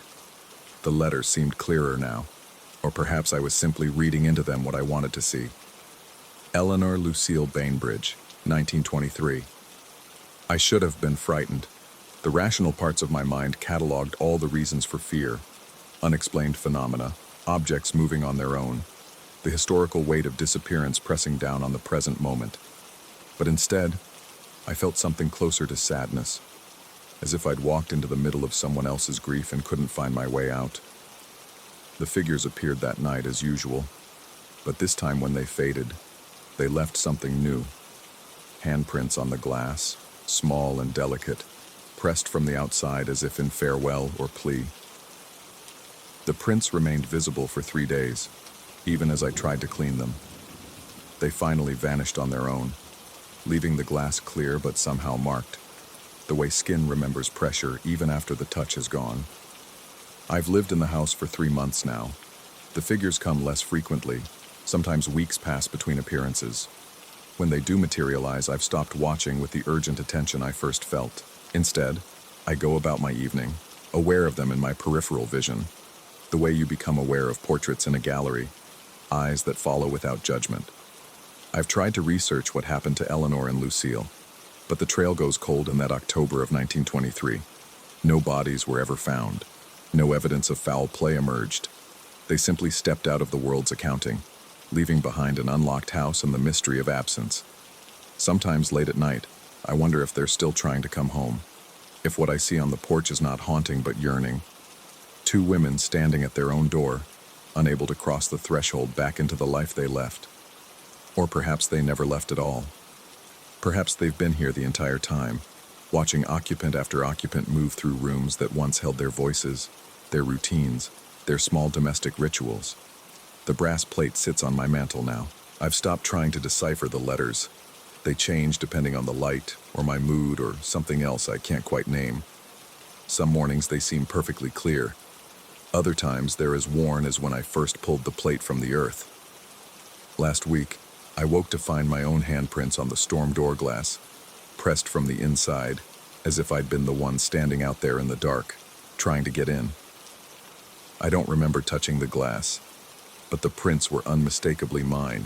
I checked, pressing my palm against them for confirmation. They matched perfectly. I haven't told anyone about this. What would I say? That I'm not certain anymore which side of the door I'm supposed to be on, that sometimes I catch myself standing on the porch at dusk, waiting for lights to come on inside, as if the house might reveal itself to be occupied by people I can't quite see. The figures appeared again last night, 3 of them this time. I didn't recognize the third shape, but something in the angle of the shoulders, the tilt of the head, seemed familiar in a way that made my breath catch. I didn't approach the door. I didn't need to. I already knew what I would see if I looked closely enough at that third figure's face. The features I'd shaved around that morning, the expression I'd worn while digging in the garden, the small scar above the left eyebrow from a childhood accident I can clearly remember. Or think I remember. The 3 figures stood together for a long time, observing the kitchen with the patient stillness of people who have nowhere else to be, who have already arrived at their destination and are simply waiting for the rest of the world to catch up. When they faded into mist, I found myself wondering if they'd faded at all, or if I'd simply stopped being able to see them clearly. The boundary between inside and outside, between present and past, between observed and observer, all of it seems thinner now, permeable in ways I can't explain but recognize with a certainty that bypasses logic. I still live here.